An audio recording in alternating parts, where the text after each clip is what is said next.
A suspicious millionaire disguises himself as a delivery driver to find out what his fiancée is hiding inside their own home. When he steps through the door, he witnesses a devastating coldness directed at the children he swore to protect. It is then that the housekeeper reveals the secret evidence she has gathered for weeks, exposing all the cruelty hidden beneath the silence.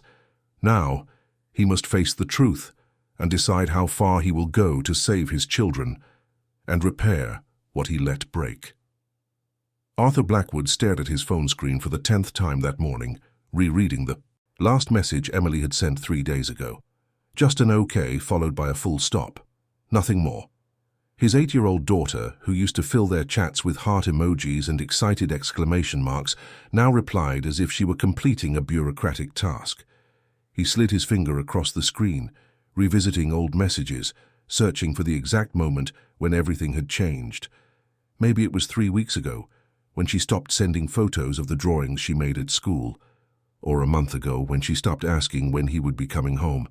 The office on the 18th floor of the commercial building in London offered a panoramic view of the city, but Arthur couldn't appreciate the scenery. His business partner, David Carter, had just left after a meeting about the expansion of the tech company they had founded together 15 years ago. The numbers were impressive, the investors were satisfied, and the future looked promising. So why did he feel this weight in his chest that hadn't left him for weeks? Victoria, his fiancée, had also been different on the phone. Conversations that once lasted half an hour now ended in 5 minutes. She said she was busy organizing the house, taking care of the children, preparing for the wedding that was to take place in 3 months. He believed her, of course. Victoria had always been organized, efficient, a woman who knew exactly what she wanted from life. That was what had attracted him when he met her a 1.5 years ago at a charity dinner in Kensington. She was sophisticated, cultured, able to converse about art and business with the same ease. After 2 years as a widower, raising Emily and Leo alone with the help of nannies and the housekeeper, he thought he had finally found someone who could complete his family. But something was wrong.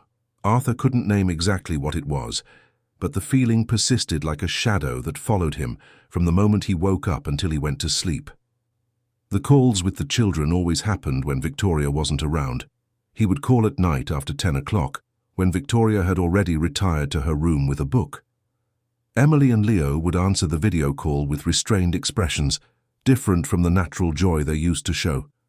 Leo, at 5 years old, barely looked at the camera, preferring to focus on the toys scattered around him.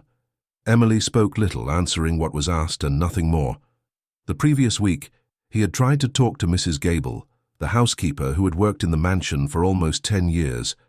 She had taken care of his late wife when Clara fell ill, had remained by the family's side during the difficult months, and had stayed on afterward, becoming a constant and comforting presence for the children. Arthur trusted her more than anyone else, but when he tried to call her mobile, Victoria answered, saying that Mrs.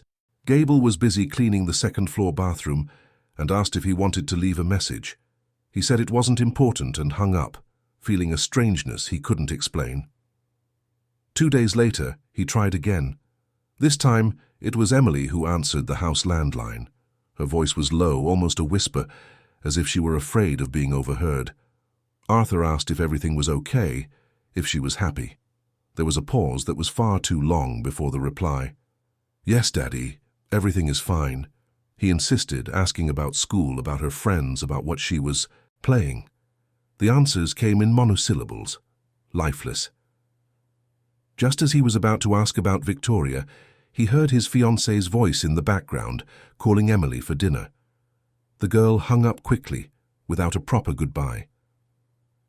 It was that night that Arthur made a decision that would seem absurd to any outsider.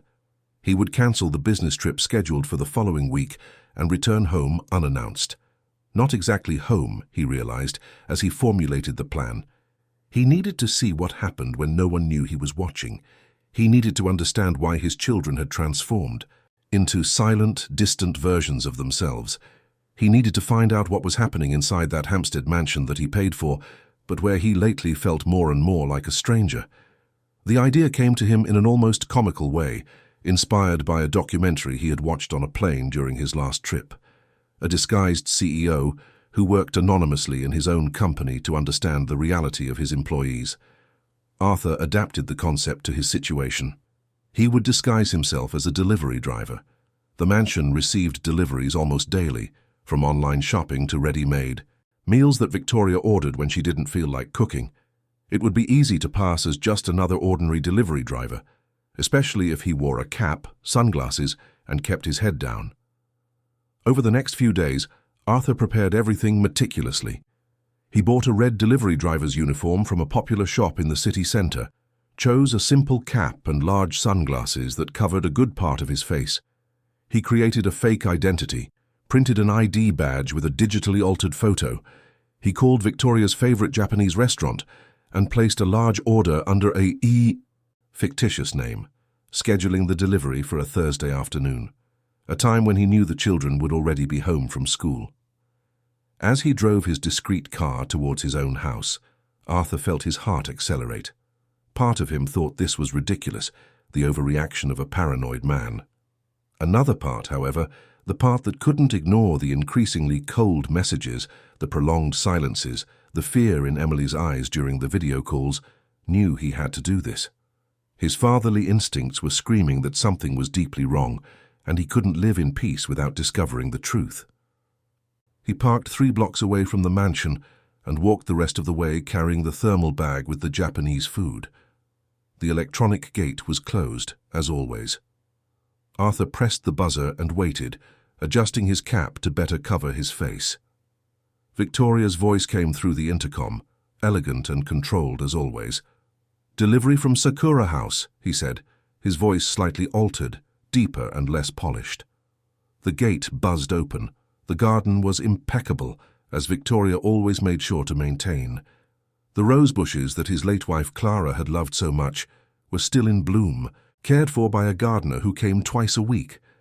Arthur walked along the stone path to the main door, feeling a mixture of nervousness and determination.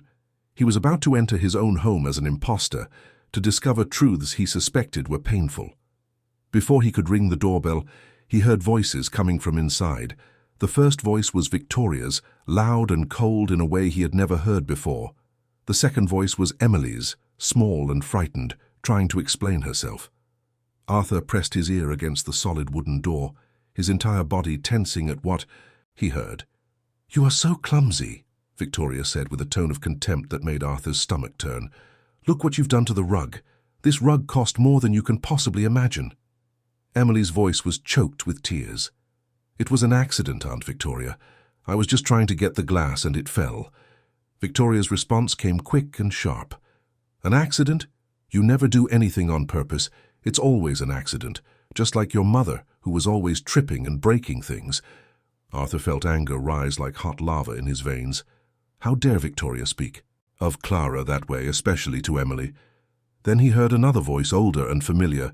Mrs. Gable was trying to intervene, her voice carrying that characteristic gentleness.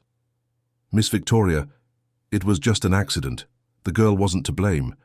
Let me clean it up quickly." Victoria's reply was like a whip. "Nobody asked for your opinion, Eleanor. Go back to the kitchen and finish the dishes, and get that boy out of here. He's irritating me with that noise." Arthur had to make a conscious effort not to break down the door right then. His hands were trembling as he held the food bag, and he had to take several deep breaths to regain control. He needed to see everything, to understand the full extent of what was happening. He couldn't act on impulse.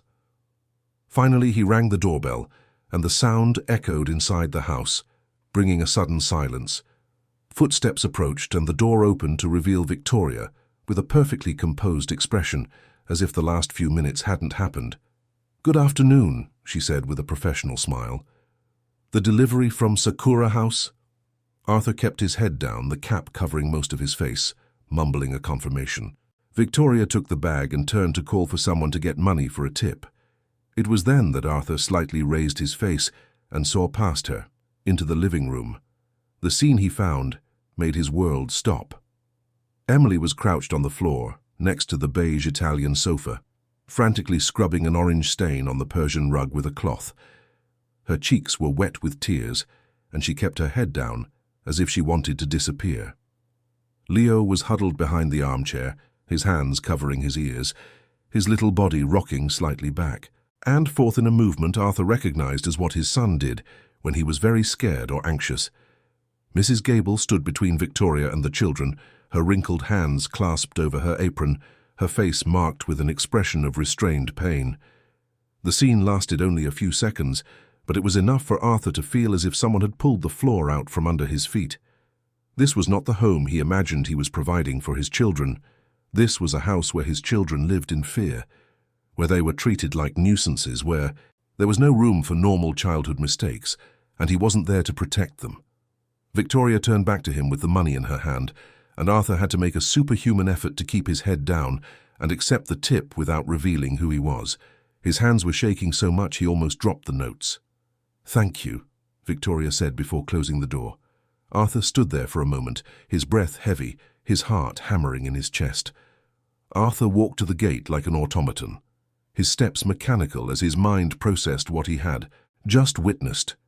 He got to the car and just sat there, his hands gripping the steering wheel so tightly that his knuckles turned white.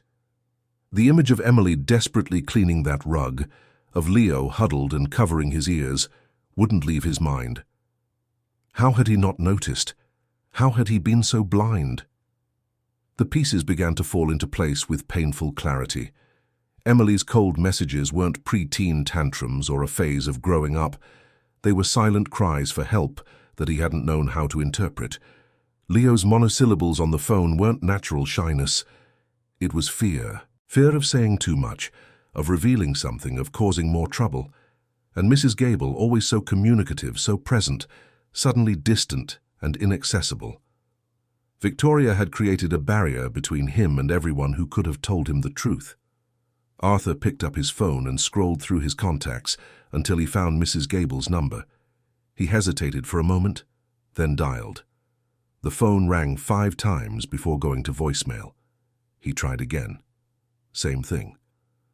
On the 3rd try, he considered leaving a message, but something stopped him. If Victoria had access to her phone, a message could cause more trouble for the housekeeper. He needed a better, more careful plan. He drove to a nearby cafe and ordered a double espresso that he barely touched. Sitting at a corner table, he began to think strategically.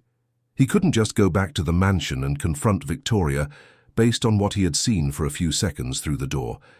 She would deny everything, say he had misinterpreted, that he was exaggerating. She might even convince him that Emily really was clumsy, that Leo was overly sensitive, that Mrs. Gable was getting old and confused.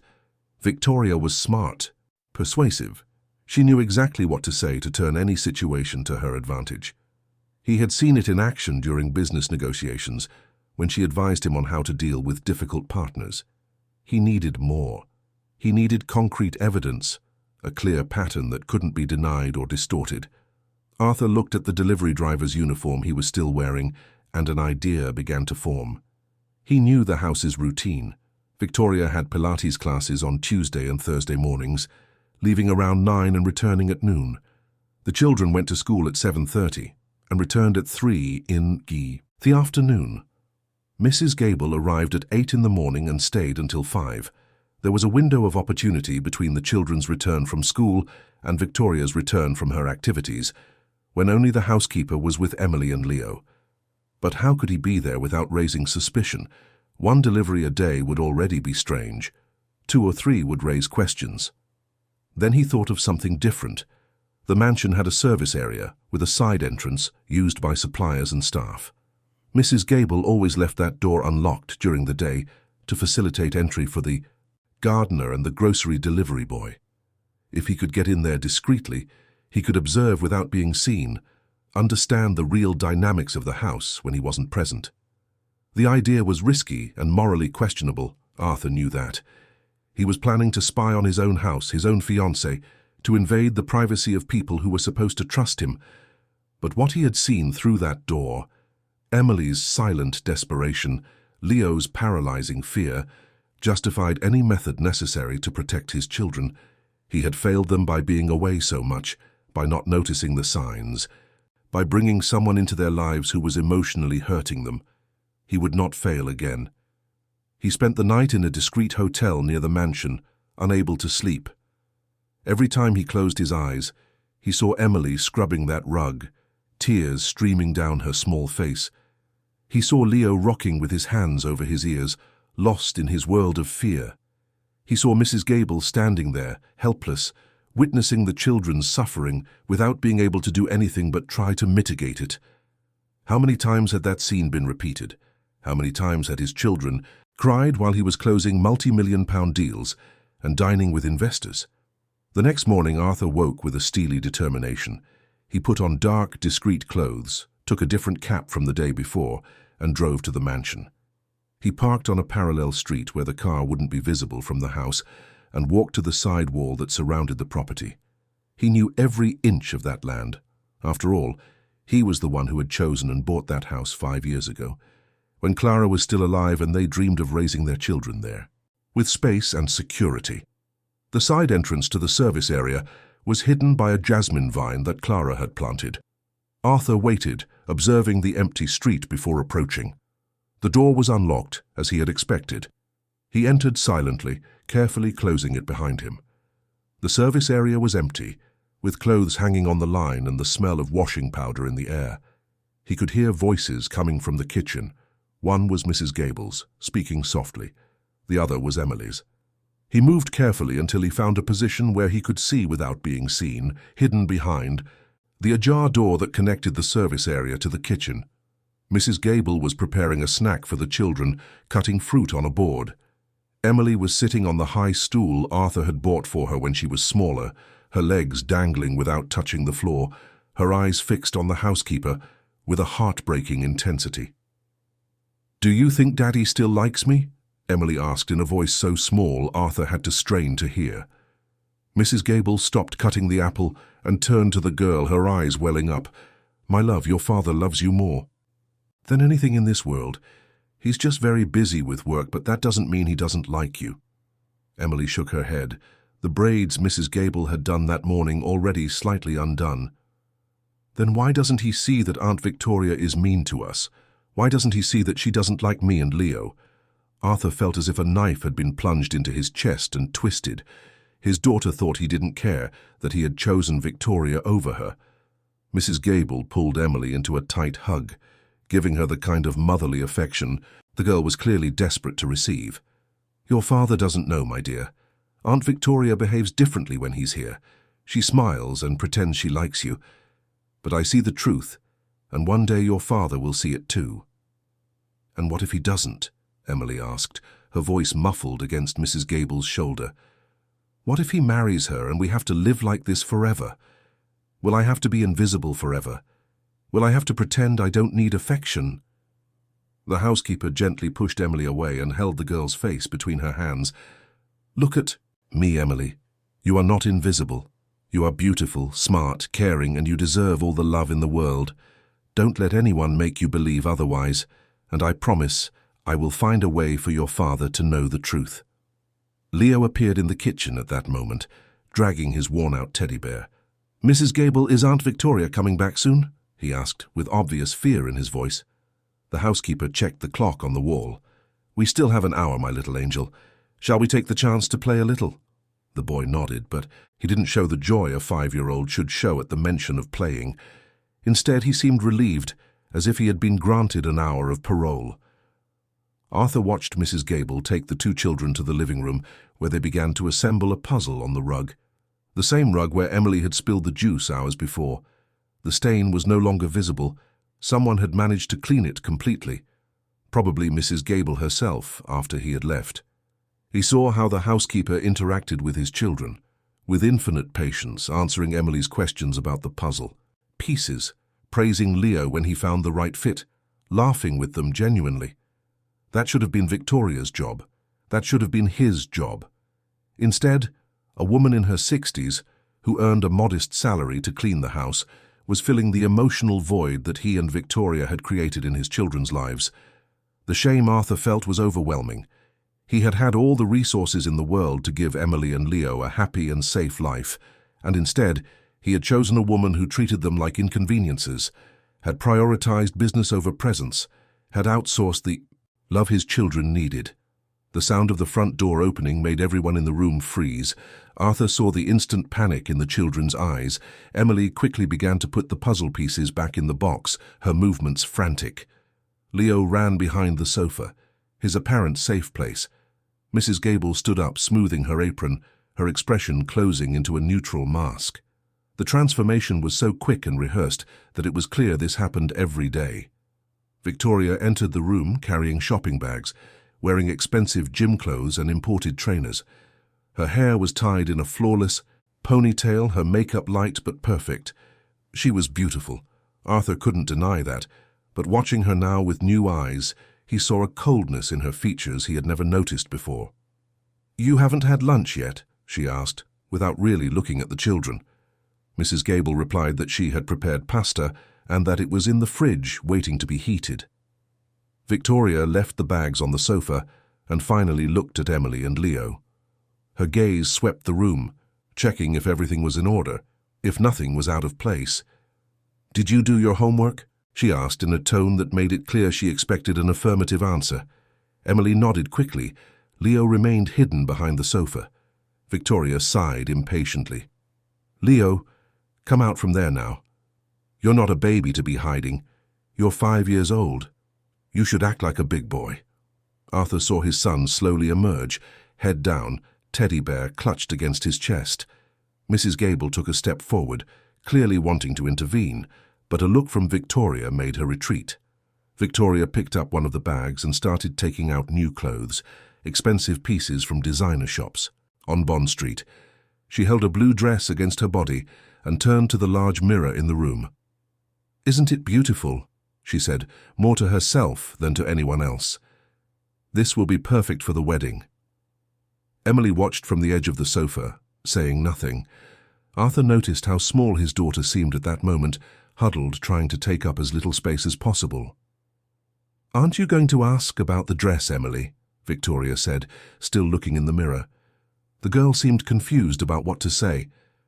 "It's pretty, Aunt Victoria," she murmured. The reply came quick and sharp. "Pretty? Just pretty? This dress cost over £3,000. It's stunning, not just pretty, but I don't expect you to understand elegance yet." Emily lowered her head even further, and Arthur saw the tears begin to form in her eyes even from a distance. Mrs. Gable moved to the kitchen, probably to heat up lunch, and Victoria turned to her. "Eleanor, before you heat up the food, I need you to organize my closet. The winter clothes need to go into boxes, and the summer ones need to be accessible. And do it properly. This time, please. Last time you creased my silk blouse and I had to send it to the dry cleaners again." The housekeeper nodded without saying a word and disappeared up the stairs. Arthur knew Victoria's closet was huge. That task would take at least 2 hours, leaving the children alone with her. Victoria sat on the sofa and picked up her phone, scrolling through the screen with disinterest. Emily remained in the same spot, still not knowing what to do. Leo had returned to his hiding place behind the sofa. The silence in the room was dense, uncomfortable. Arthur watched his daughter gather the courage to speak. "Aunt Victoria, can I watch a cartoon?" she asked in a trembling voice. Victoria didn't even look up from her phone. "You already watched television this morning. You don't need to be glued to the screen. Why don't you go read a book or do something productive?" Emily bit her lip, clearly wanting to say something but afraid. Arthur saw his daughter struggling internally before she finally managed to speak. "It's just that at school, the teacher asked us to watch a documentary about animals and write a summary." Victoria sighed loudly, a sound of deep irritation. "Always an excuse, isn't it? Always something the teacher asked or some urgent assignment. Do you think I don't realize you're just looking for ways to stay in front of the television?" "But Auntie, it's true." Emily tried to defend herself, her voice breaking. "The teacher said it's for tomorrow." Victoria finally looked at her, and Arthur saw an expression of pure contempt on his fiancée's face. "You know what I don't like, Emily? Liars. And you're becoming a very good liar, just like your mother was good at pretending everything was fine when it clearly wasn't." The girl turned pale, the words about Clara hitting her like a punch. Arthur felt the rage explode inside him. How dare Victoria use Clara as a weapon against an 8-year-old child? How dare she distort the memory of a woman who had been everything good and kind in the world? His hands were shaking with the urge to leave his hiding place and confront her immediately, but something held him back. He needed to see more, to understand the whole pattern, to be absolutely sure of what was happening before he acted. Emily was crying openly now, silent tears streaming down her face. "My mummy wasn't a liar," she said in a voice so low it could barely be heard. Victoria stood up from the sofa, her posture intimidating. "Don't raise your voice to me. You are a child, and you will respect me. As for your mother, I didn't say she was a liar. I said she pretended. She pretended to be strong when she was weak. She pretended she was going to be okay when she was sick. And look where that got her. She left you and your brother without a mother because she didn't want to admit she needed help." Arthur had to bite his own hand to keep from screaming. This was unimaginable cruelty. Clara had fought with all her strength against the disease. She had undergone every possible treatment, endured unimaginable pain, all to try to stay with her children longer. And Victoria was taking that sacrifice and turning it into something negative, using it to hurt Emily emotionally. The girl was sobbing now, her whole little body trembling. Leo came out from behind the sofa and ran to his sister, hugging her tightly. "Don't cry, Emmy," he said in his childish voice. "Mummy was good, she was very good."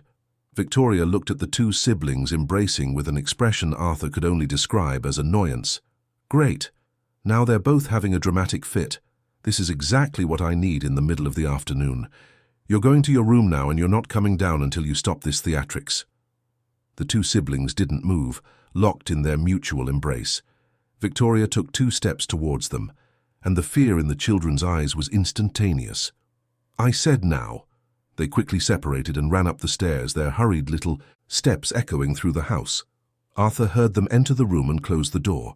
Victoria returned to the sofa, as if nothing had happened, picked up her phone again, and continued scrolling through social media with total indifference. Arthur took advantage of her distraction to move carefully to the service stairs that led to the 2nd floor.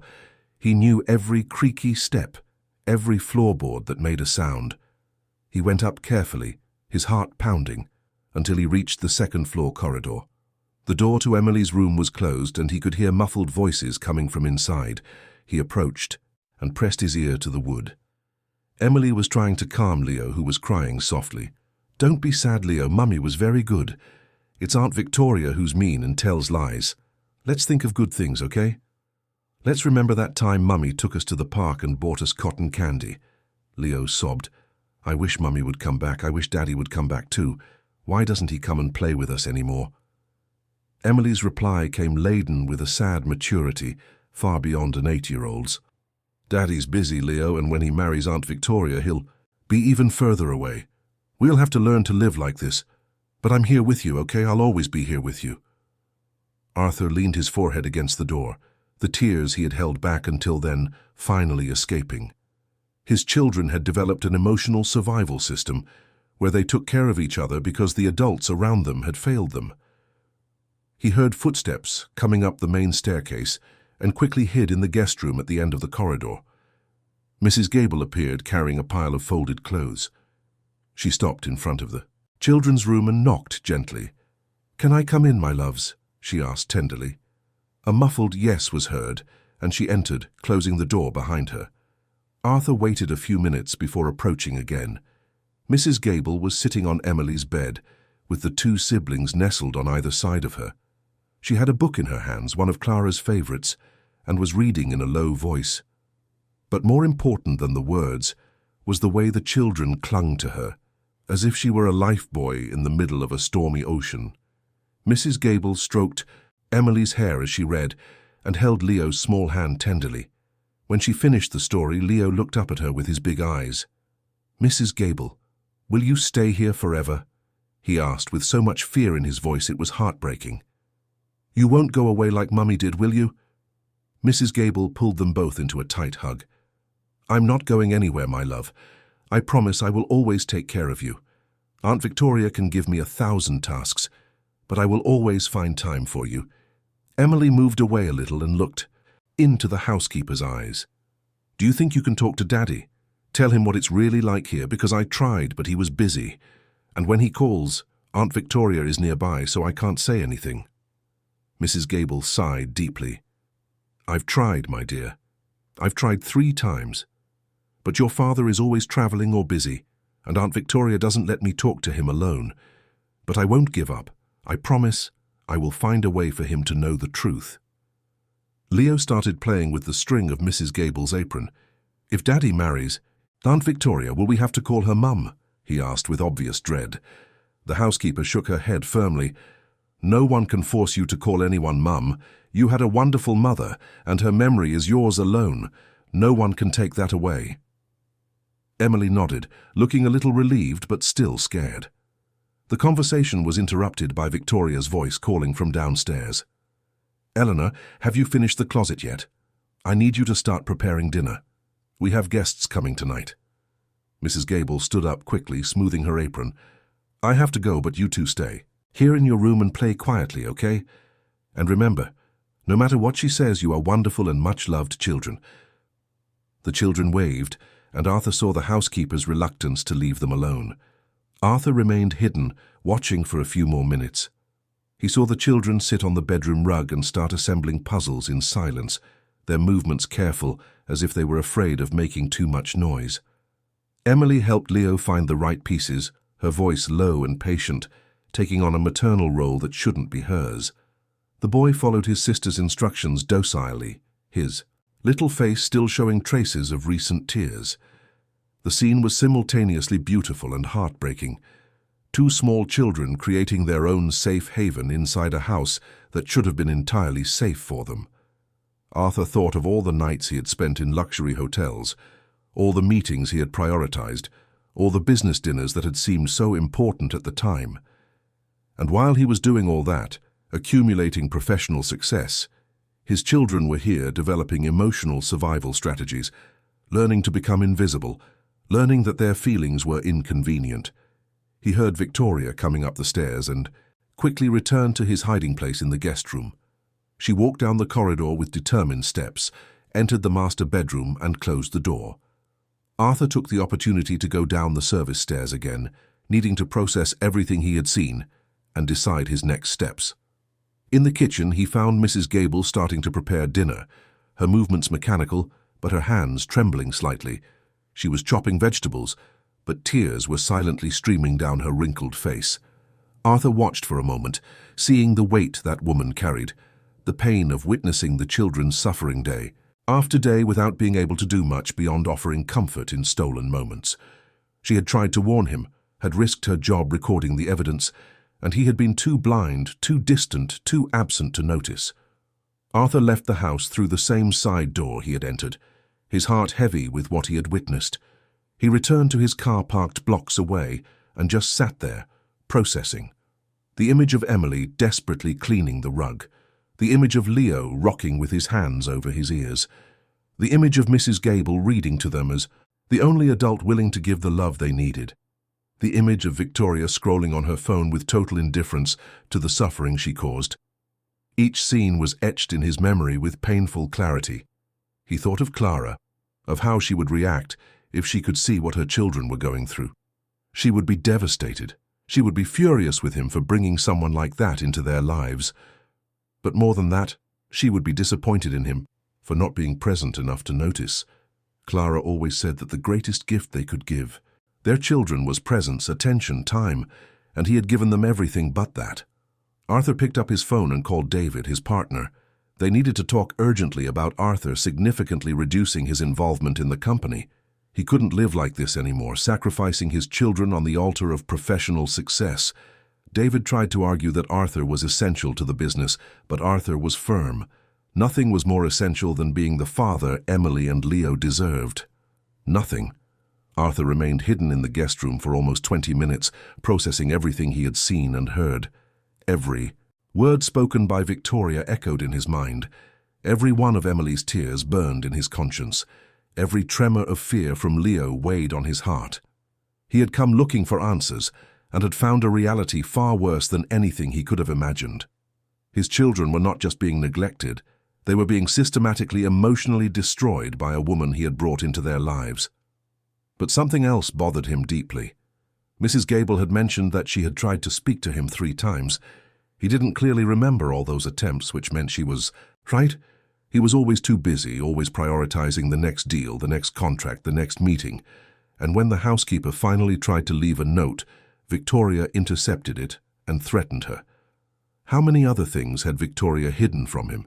How many other cries for help had been silenced? The sound of voices from downstairs caught his attention. Victoria was on the phone, her voice animated in a way he never heard when she spoke to the children. "Yes, darling. The dress is perfect.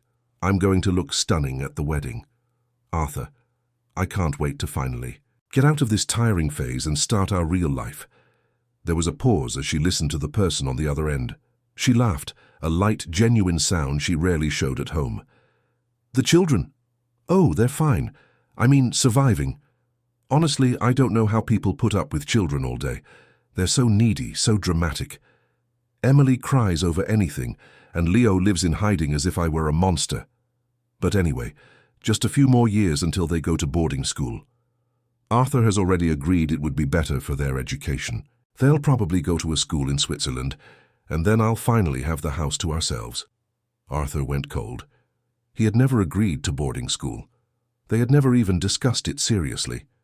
Victoria was planning a future where his children were removed, sent far away, so she could have the life she wanted without their inconvenience. And she spoke about it so naturally, as if she were discussing the color of the curtains or the dinner menu. He continued to listen, each word another brick in the wall of evidence he was building against Victoria. Her friend, apparently, asked about Arthur because her response was revealing. "Arthur? Oh, he's perfect. Rich, hard-working, absent enough not to get on my nerves. He never questions anything, believes everything I say. Honestly, it's the ideal arrangement. He provides the lifestyle I want and I keep the house running. The children are just part of the package I had to accept." Something inside Arthur broke definitively at that moment. He wasn't just an absent father who hadn't noticed his children's suffering. He was a complete fool who had been manipulated by a woman who saw his family as a convenient business deal. Victoria didn't love him. She didn't love the children. She loved the money, the status, the lifestyle, and he had been idiotic enough to believe she genuinely cared. He went down the service stairs carefully, his decision made. He wouldn't wait anymore, wouldn't observe anymore. He had seen and heard enough. It was time to end this once and for all. But before confronting Victoria, he needed to speak with Mrs. Gable. He needed to understand the full extent of what had happened, and he needed the recordings she had mentioned the day before when he was still disguised as a delivery driver. He found the housekeeper in the kitchen chopping vegetables for dinner. She had her back to him, quietly humming a song that Clara used to sing to the children. Arthur watched for a moment this woman who had been more of a mother to his children in recent months than he had been a father. Mrs. Gable turned to get a pan and let out a muffled scream upon seeing him standing there. "Mr. Blackwood," she exclaimed, dropping the spoon she was holding. "What are you doing here? I thought you were traveling." Arthur raised a finger to his lips, asking for silence, and closed the kitchen door. "I need to talk to you about everything that's happening in this house, about how Victoria treats my children, about the recordings you made." Mrs. Gable turned pale, her hands trembling as she leaned on the counter. "You know about the recordings, how?" Arthur told her everything, about the delivery driver disguise, about seeing the scene with the spilled juice, about coming back today and watching everything in secret. He told her what he had heard Victoria say on the phone, about the plans to send the children to boarding school, about how she saw their relationship as a convenient arrangement. The housekeeper listened to it all, tears streaming down her wrinkled face. "I tried to warn you, Mr. Blackwood. I tried so many times. The first time, you were at the airport and said you were in a hurry. The second time, Miss Victoria told me to shut up in front of you, and you didn't even question it. The third time, I left a written note on your desk, but she found it first. She threatened to fire me if I tried again. Said I was an old maid that no one else would hire." Arthur felt the shame burn. He vaguely remembered that call at the airport, hanging up impatiently because he was late for his flight. He remembered Victoria telling Mrs. Gable to get back to work, but he had thought it was just her being firm with staff. He never questioned, never investigated, never gave the housekeeper the benefit of the doubt. "Why didn't you leave then?" Arthur asked. "Why did you stay, even being treated like that?" Mrs. Gable sat down in a chair, as if her legs could no longer support her. "Because of the children, Mr. Blackwood. Because someone needed to stay for them. I grew up without a mother's affection. My mother was a domestic helper in a rich house, and her employer treated her badly. She would come home too tired to pay attention to me. I grew up thinking I didn't deserve love, that I didn't deserve to be seen. When I saw Emily and Leo starting to become the same way, I couldn't just leave. Someone needed to give them the love that no one else was giving." Arthur knelt in front of her chair, holding the housekeeper's wrinkled hands. "You saved my children.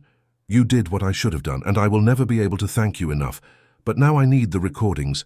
I need concrete proof of what Victoria did, so that when I confront her, she can't deny or distort everything." Mrs. Gable nodded and pulled an old mobile phone from her apron pocket. "It's all here, Mr. Blackwood. 2 weeks of recordings.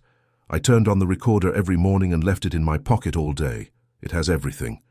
Every cruel word, every comparison she made between your children and other children. Every time she ignored their requests for attention. Every impatient sigh, every complaint about having to deal with another woman's children." Arthur took the phone with trembling hands and pressed play on the first audio file. Victoria's voice filled the kitchen, cold and sharp. "Emily, you'll never be as elegant as you should be. Look how you sit, all crooked. Girls from good families need to have posture.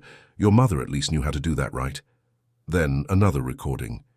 "Leo, stop making that irritating noise. You sound like a baby. Boys your age already know how to behave in public.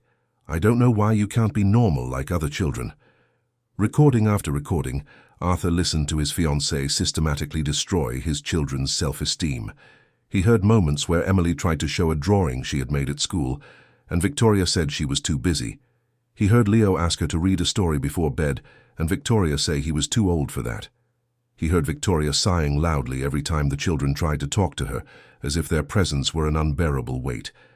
The most devastating recording was from a morning when Emily had woken up from a nightmare. The girl was crying, calling for her mother, and Victoria entered the room irritated.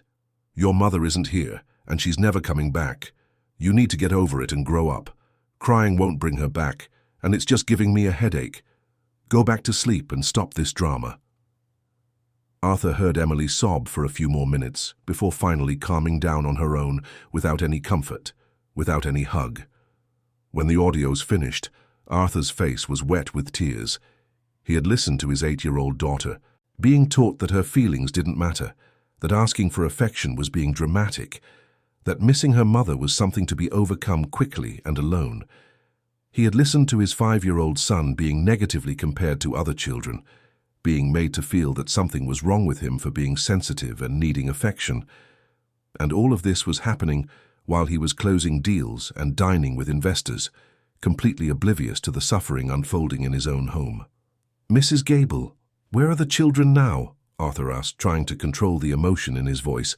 "In their room. Sir, they know that when there are visitors, it's better for them to stay there and not show up.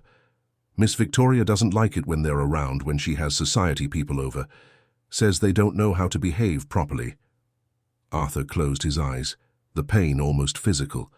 His children had learned to hide when there were visitors, had learned that their presence was inconvenient, that they were less important than maintaining a perfect facade for Victoria's sophisticated friends.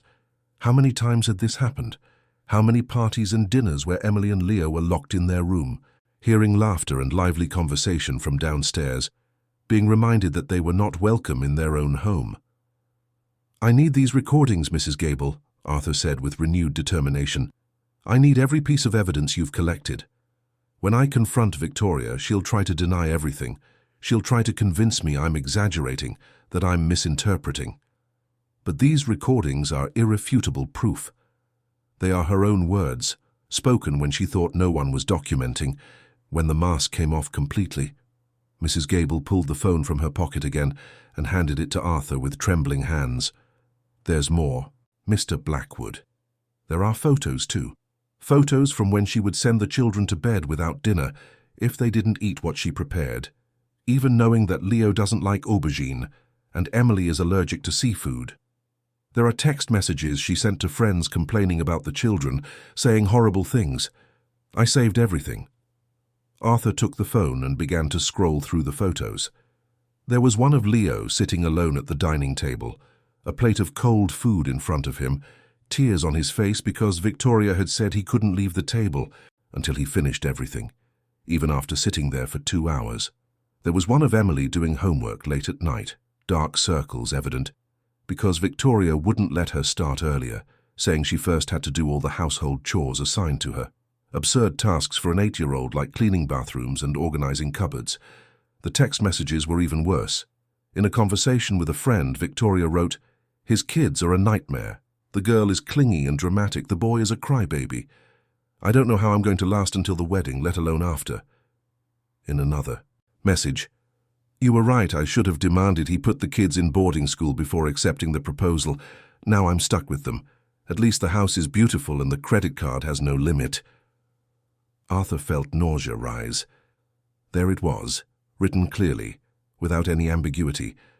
Victoria saw his children as obstacles, as inconvenient burdens she had to tolerate to maintain the luxurious lifestyle his money provided. She had no love, no compassion, not even basic respect for 2 children who had already lost so much and needed so much affection and stability. "Mrs. Gable, can you back up these recordings and photos and email everything to me?" Arthur asked. "I want to make sure we have copies in several places. If something happens to this phone, I can't lose this evidence." The housekeeper nodded and spent a few minutes sending everything to his email. While he waited, Arthur thought about the confrontation to come. He needed to be strategic. He needed to stay calm even when every fiber of his being would be screaming with rage.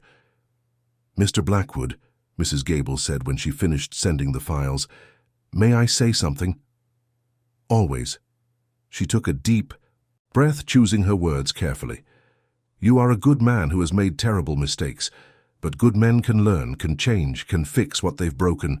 Miss Victoria, however, she is not a good person who made mistakes. She is a cruel person who has shown exactly who she is. When you confront her, she will cry, she will try to manipulate, she will make you feel guilty. Don't fall for it. Remember these recordings. Remember the faces of your children when they are scared." Arthur nodded, grateful for the woman's wisdom. "You're right, Mrs. Gable, and when all this is over, when Victoria is gone, I will make up for lost time. I will learn to be the father my children deserve. And you will be by our side, no longer as an employee but as family, because that's what you are. You're the person who stayed when you had every reason to go. You're the person who loved my children when no one else was. You're family in the truest sense of the word." Arthur put Mrs. Gable's phone in his pocket and took a deep breath. It was time to end this. There would be no civilized conversation, no attempt to understand Victoria's side. What she had done to his children was unforgivable, and he was going to make that very clear. "Mrs. Gable, can you go upstairs and stay with the children in their room, please?" he asked. "I don't want them to hear what's about to happen. And no matter what you hear, don't come down. I'll handle this." The housekeeper nodded, her eyes still teary, and left the kitchen towards the stairs. Arthur waited until he heard the door to the children's room close before leaving the kitchen and entering the living room. Victoria was sitting on the sofa, touching up her makeup using a hand mirror, completely oblivious to what was about to happen. She had changed her clothes and was now wearing an elegant beige dress, high-heeled shoes, her hair loose and falling in perfect waves over her shoulders, ready to receive the guests she had mentioned on the phone. When she finally noticed his presence, the mirror almost fell from her hands. "Arthur," she exclaimed, standing up quickly. "What are you doing here? I thought you weren't back until the weekend." He didn't answer immediately, just stood there watching her, truly seeing for the first time who she was beneath the mask of sophistication and elegance. As she held his gaze, he saw the exact moment she realized something was wrong. Her smile wavered, and something like fear passed through her eyes. "Where are the children?" she asked, trying to sound casual but failing to hide the tension in her voice. Arthur took a step towards her. "The children are in their room, where you sent them to stay so they wouldn't bother your guests."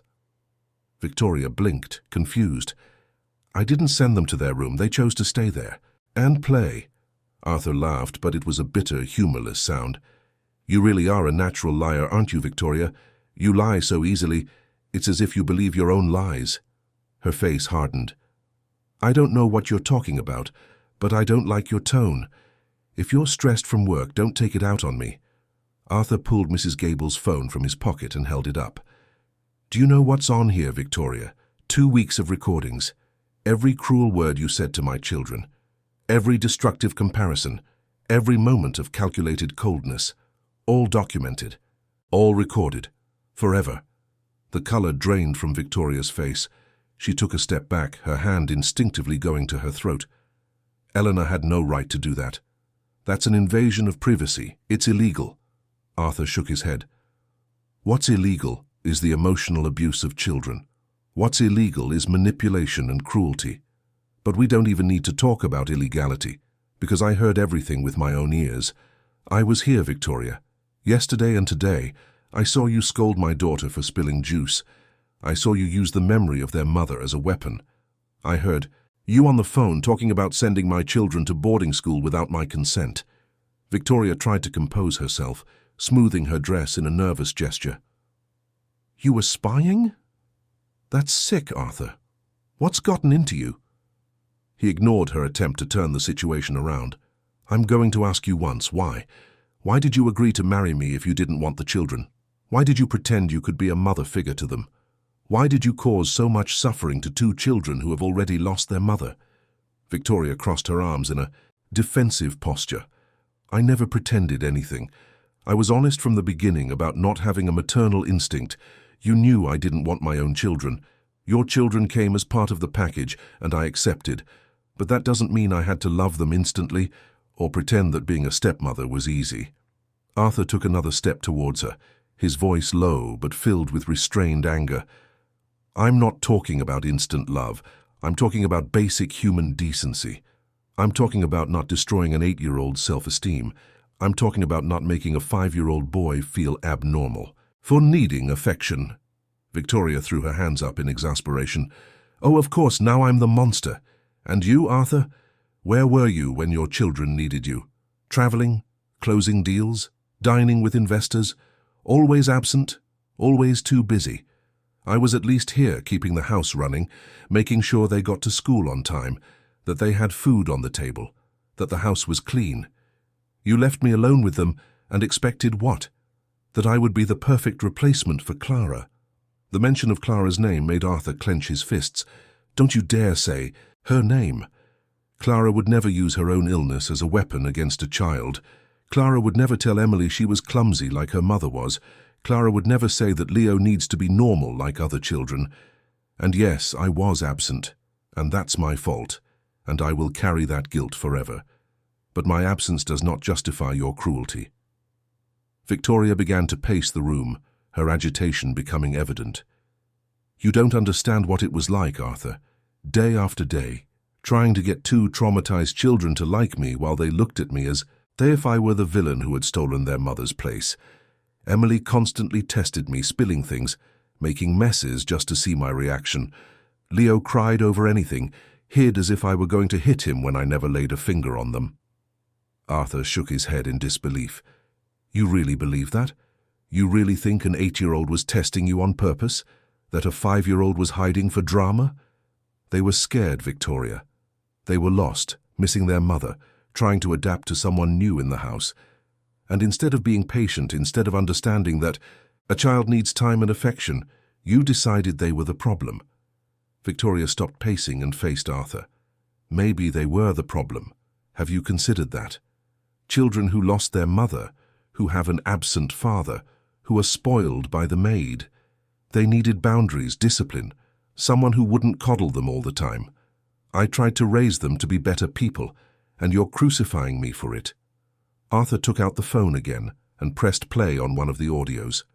Victoria's voice filled the room cold and sharp. "You'll never be as elegant as you should. Be, Emily. Girls from good families need to have posture." He let it play for a few seconds before pausing. "Is this education, Victoria? Is this discipline? Destroying a child's self-confidence?" He pressed play on another audio. "Leo, stop making that irritating noise. You sound like a baby. Boys your age already know how to behave in public." He paused again. Is this setting boundaries? Making a child feel like there's something wrong with them?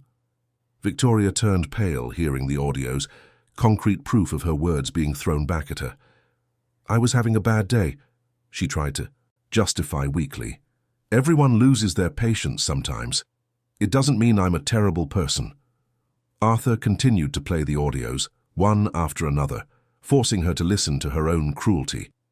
When it got to the audio of Emily having a nightmare and calling for her mother, he saw Victoria look away, unable to listen to her own words, telling the girl to get over it and stop the drama. Do you see this, Victoria? Arthur said when the audio finished. This isn't losing your patience, this is systematic cruelty.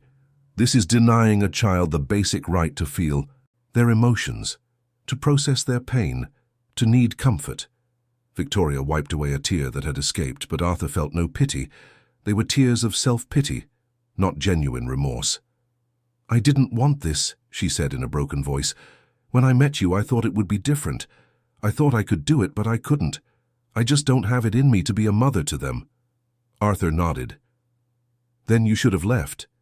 You should have been honest and ended the relationship instead of staying and making their lives miserable. Victoria looked at him with sudden anger. Leave and give up all of this. This house, this lifestyle, this financial security. Did you expect me to just throw it all away because your children are difficult?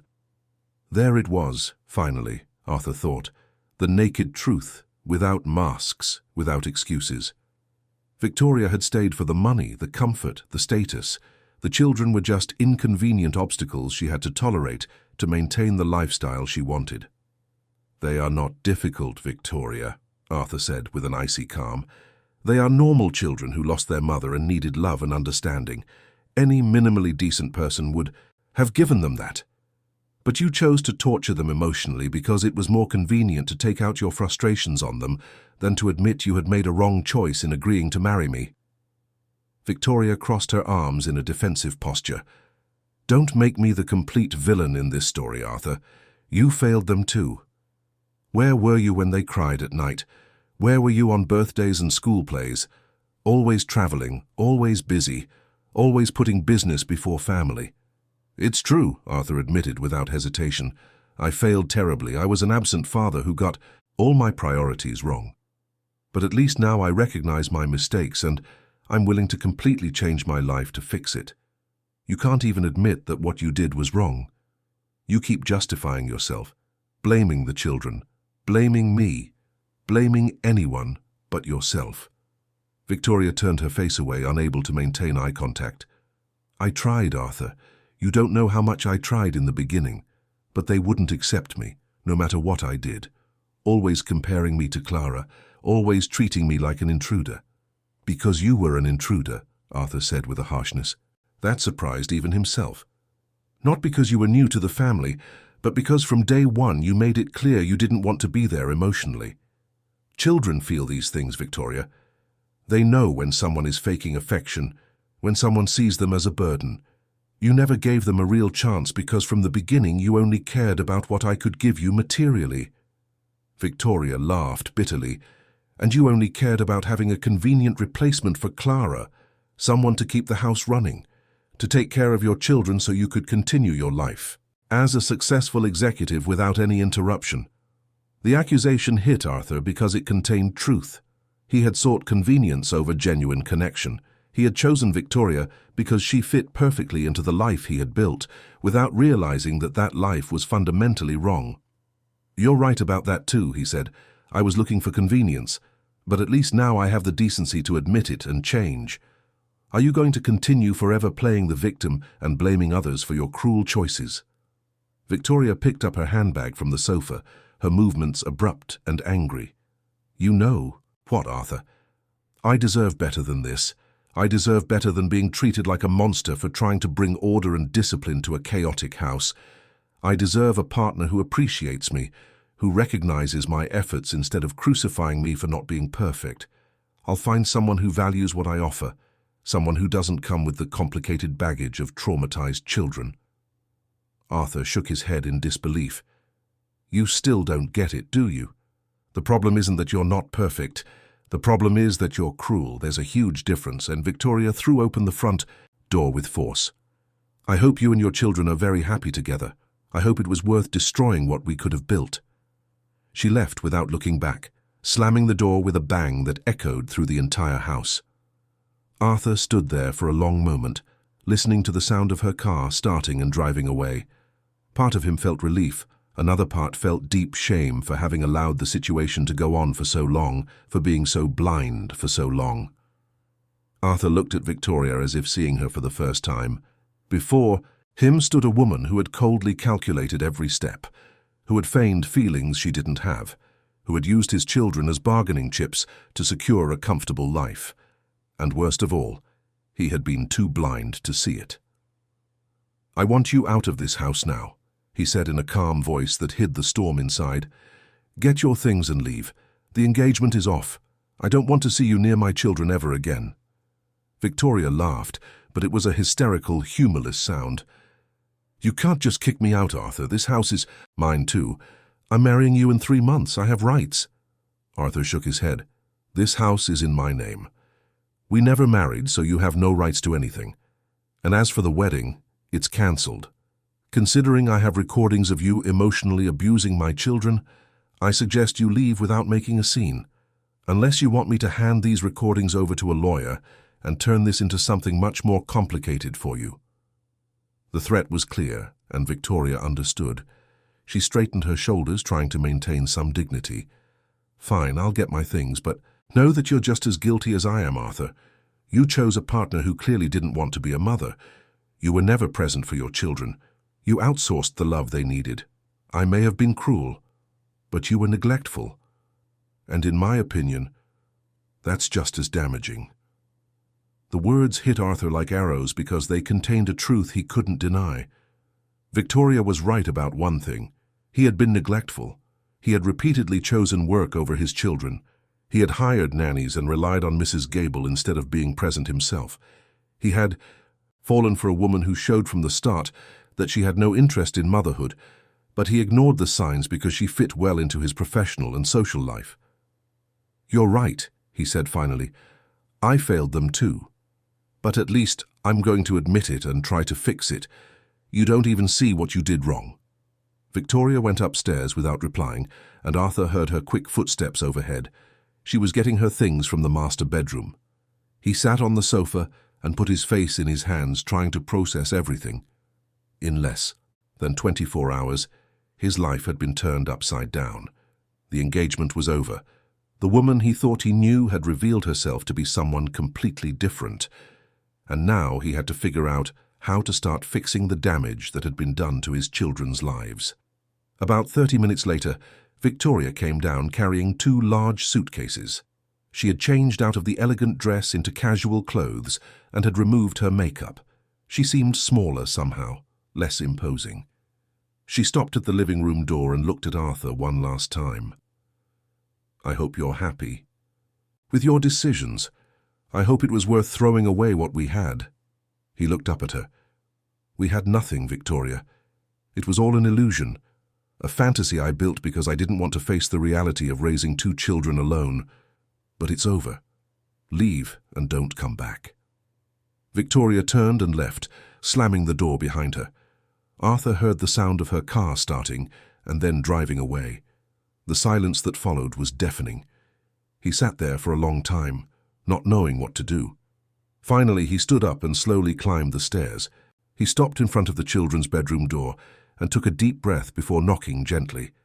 Mrs. Gable opened the door, her face marked with concern. "She's gone, Mr. Blackwood?" she asked softly. He nodded. "She's gone, and she's not coming back." The children were sitting on Emily's bed, hugging each other, their eyes wide with fear. They had heard the argument, despite Mrs. Gable's efforts to muffle the sound. Arthur entered the room and knelt on the floor in front of them, bringing himself to their level. "Hey, little ones," he said, his voice choked. "I'm so sorry for everything. I'm sorry I didn't notice. I'm sorry I didn't protect you." Emily looked at him with those big, teary eyes. "Is Aunt Victoria really gone, Daddy?" she asked in a tiny voice. "Is she not coming back?" Arthur shook his head. "She's not coming back. I promise. I will never let anyone treat you badly again. I will never be too absent, to notice when you need me." Leo slowly came out from behind his sister. "Are you going to stay here with us now?" he asked, hope mixed with fear in his small voice. Arthur felt his chest tighten. "I'm staying. I'm not going to travel so much anymore. I'm not going to put work before you anymore. I know I failed as a father. I know I wasn't there when you needed me most. But I'm going to fix that. I'll be here from now on." Emily wiped her tears with the back of her hand. "Why did you believe her, Daddy?" she asked with a mixture of anger and pain. "Why didn't you see she was mean to us?" It was the question Arthur dreaded most, because he didn't have a good answer. "How do you explain to an 8-year-old that he had been selfish, that he had wanted to believe he could have it all, a beautiful, successful partner and a happy family, without having to make real sacrifices? How do you explain that it had been convenient to be blind because facing the truth would have meant making difficult choices? Because I was wrong," he said finally, "because I wanted to believe things were fine when they weren't, because I was a coward and chose not to see instead of facing reality." Emily watched him for a long moment, processing. "You disguised yourself as a delivery driver," she said finally. "Mrs. Gable told me you hid in the house to spy on us." Arthur nodded. "Yes, I did. Because I realized something was wrong, but you couldn't tell me over the phone. So I decided to come and see with my own eyes. And when I saw how she treated you when I wasn't looking, I knew I had to do something immediately." Leo moved a little closer. "Did you see when Aunt Victoria shouted at Emmy because of the juice?" he asked quietly. Arthur nodded. "I saw, and I heard, and my heart broke." Leo looked at his sister, and then back at his father. "Emmy always cleans everything up when Aunt Victoria gets mad. She says if she cleans it quickly, Aunt Victoria doesn't get so mad."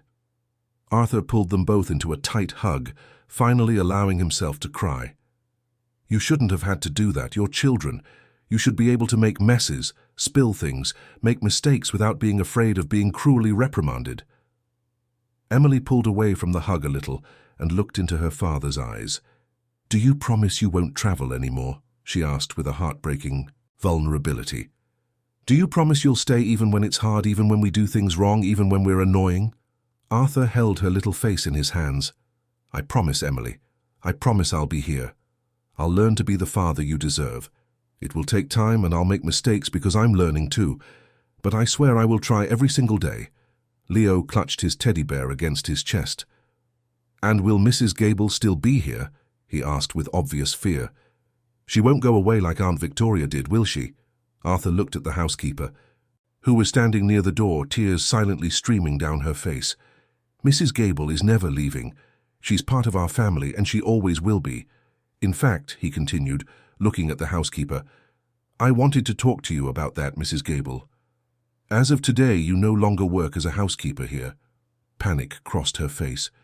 "Mr. Blackwood, please, I know I recorded without permission, but it was for the children. I had no other way to—" Arthur raised his hand, interrupting her. "You misunderstand. You're not being fired. You're being promoted. From now on, you are an official part of the family. We'll sort everything out properly, draw up appropriate contracts, give you a fair salary, but more importantly, you will have the title you've always deserved. You're no longer an employee. You're family. You're the grandmother these children need." Mrs. Gable brought a hand to her chest, her eyes wide. "Mr. Blackwood, I don't know what to say." He smiled for the first time since this whole situation had begun. "You don't have to say anything. Just keep doing what you've always done. Keep loving these children, keep being the constant, caring presence that I failed to be. And teach me, please, teach me how to be present, teach me how to give the kind of love they need." Emily and Leo looked at Mrs. Gable with genuine joy in their eyes for the first time in months. "Are you going to be our real granny?" Emily asked hopefully. The housekeeper knelt beside Arthur and hugged the two children. "I always was, my loves. I always was, even when I didn't have the official title. And now we're going to be a real family, the four of us together."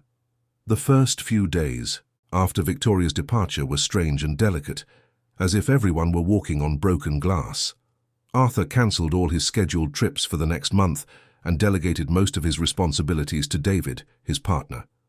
For the first time in years, He put his family before his company, and the feeling was both liberating and terrifying. He didn't know how to be a full-time, present father. He had no instruction manual, and every interaction with the children felt like a test where he could fail at any moment. On the first morning, Arthur woke up early and went downstairs to make breakfast.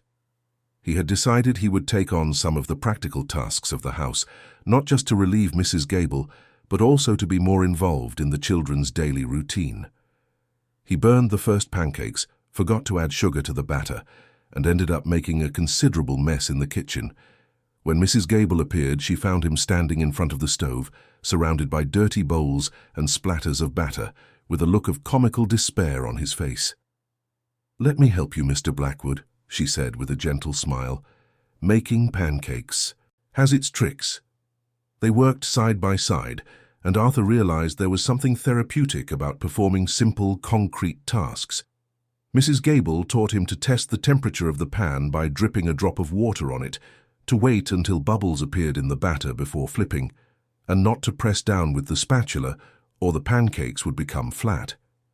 They were small, but significant lessons, and he paid attention as if he were learning complex business strategies.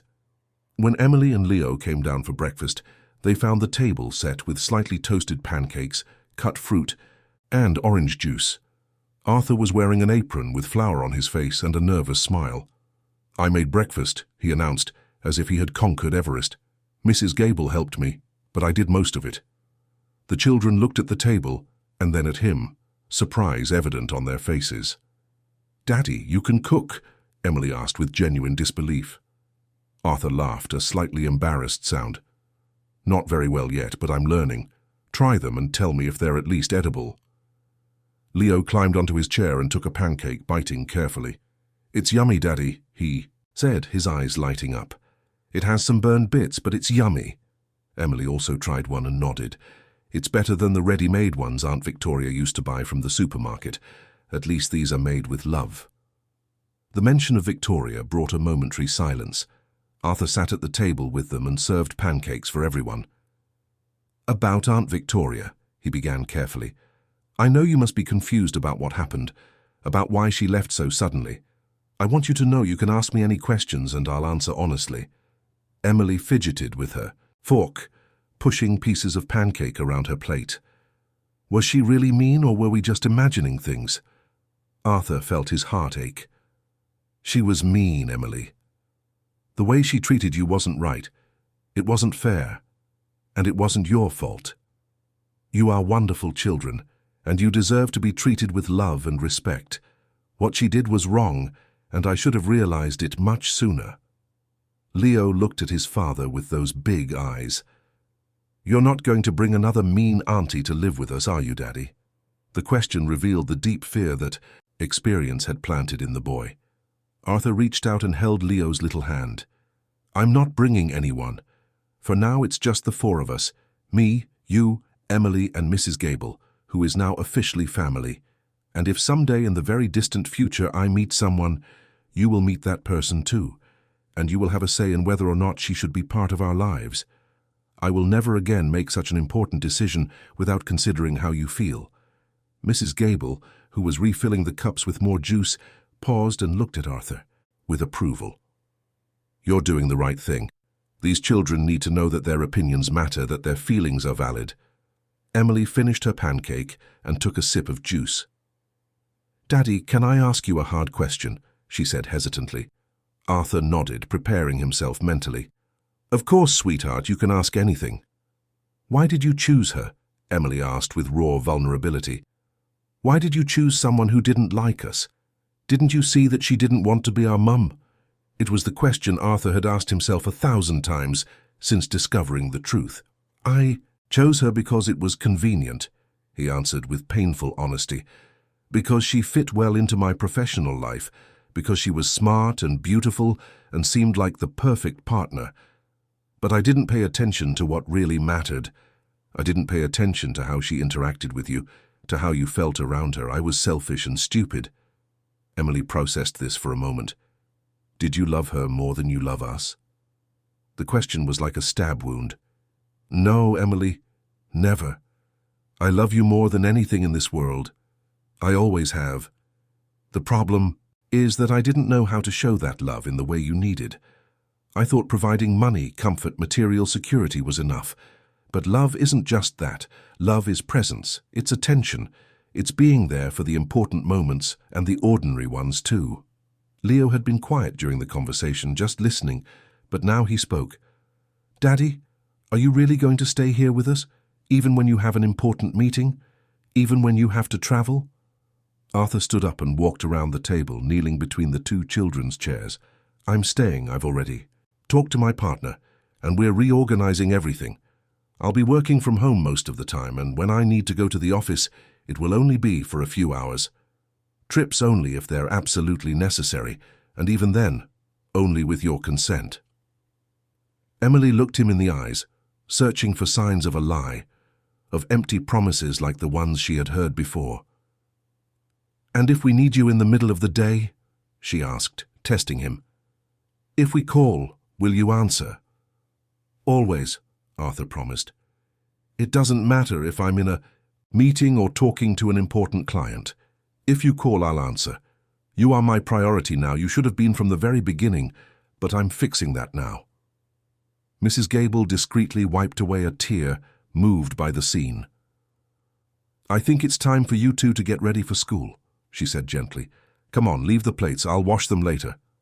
The children got down from their chairs, and Emily hesitated for a moment before approaching Arthur and giving him a quick hug. Thanks for the pancakes, Daddy, she murmured before running upstairs. Leo followed her, but stopped halfway and came back to give a hug too, a longer one than his sister's. Arthur remained kneeling there even after the children went up, emotionally exhausted, but also hopeful. He had just had the first honest and meaningful conversation with his children in months, perhaps years. He had admitted his failings, made promises he intended to keep, and had seen a glimmer of trust beginning to form again in their eyes. It was a small beginning, but it was a beginning. Mrs. Gable placed a hand on his shoulder. You did well today. The children needed to hear those words. They needed to know you're committed to changing. But remember, Mr. Blackwood, words are important, but actions speak louder. You'll need to prove every day that you're really here. Arthur stood up and nodded. I know, and I'm prepared for that. Actually, I wanted to talk to you about something. I think we need to seek professional help for the children, a child psychologist, someone who specializes in trauma and loss. Mrs. Gable agreed emphatically. I think that's an excellent idea. Emily especially has been bottling a lot up inside her. She's strong, but she shouldn't have, to be so strong at such a young age. And Leo also needs to learn to express his feelings instead of hiding. Arthur took out his phone and made a note. I'll research professionals today and schedule appointments, and I'm going to therapy too. I need to work on my own issues, my tendency to escape through work, my difficulty in dealing with emotions. The housekeeper smiled with approval. You're on the right path. Healing is a process, and it takes time, but the important thing is to start. Arthur looked around the kitchen at the table still with breakfast, remnants at the dirty pans in the sink, at the sunbeams coming through the window. That kitchen had been the stage for so many difficult moments in recent weeks, but now it felt different. It seemed to have the potential to be the heart of the home again, a place of honest conversations, of meals made with love, of positive memories being built. He took Emily and Leo to school personally that morning, something he hadn't done in months. He stayed in the car, watching them go in, Emily holding Leo's hand protectively, both looking back one last time before disappearing through the door. Arthur waved and they waved back, small smiles appearing on their faces. After dropping them off, Arthur didn't go straight home. Instead, he drove aimlessly through the streets of London, processing everything that had happened in the last few days. The city was bustling as always, people rushing to work, crowded buses, street vendors on the corners. All this life happening around him, and he wondered how many other families were going through silent dramas, how many other parents were failing their children without realizing it. He stopped at a small cafe in Soho and ordered an espresso. He sat at a corner table and opened his phone, starting to research child psychologists in the area. He read profiles, credentials, specializations. He wanted someone who truly understood family trauma, someone who could help his children process not only the loss of their mother, but also the months of emotional abuse with Victoria. After an hour of research, he made a list of 3 promising professionals and started calling to schedule assessment appointments. The first clinic had an opening only for the following month. The second didn't treat Leo's age group. The third, a psychologist named Dr. Helen Shaw, had a cancellation and could fit them in the following week. Arthur scheduled it immediately and felt a weight lift from his shoulders. He was taking concrete action, building a support network for his children, doing what he should have done months ago. He called David next, and they had a long conversation about restructuring his responsibilities at the company. David, who also had children, understood immediately when Arthur explained the situation. "Mate, I always thought you were working too much," David said. "Life isn't just work. It's not just money. Your kids need you, and honestly, you seem to be doing the right thing, finally." They agreed to meet the following week, to formalize the new division of labor, where Arthur would only take on strategic consulting, and David would run the day-to-day operations. When he returned home, he found Mrs. Gable in the living room organizing toys the children had left scattered about. She looked at him curiously. "Did you manage to schedule the psychologist, Mr. Blackwood?" "I did.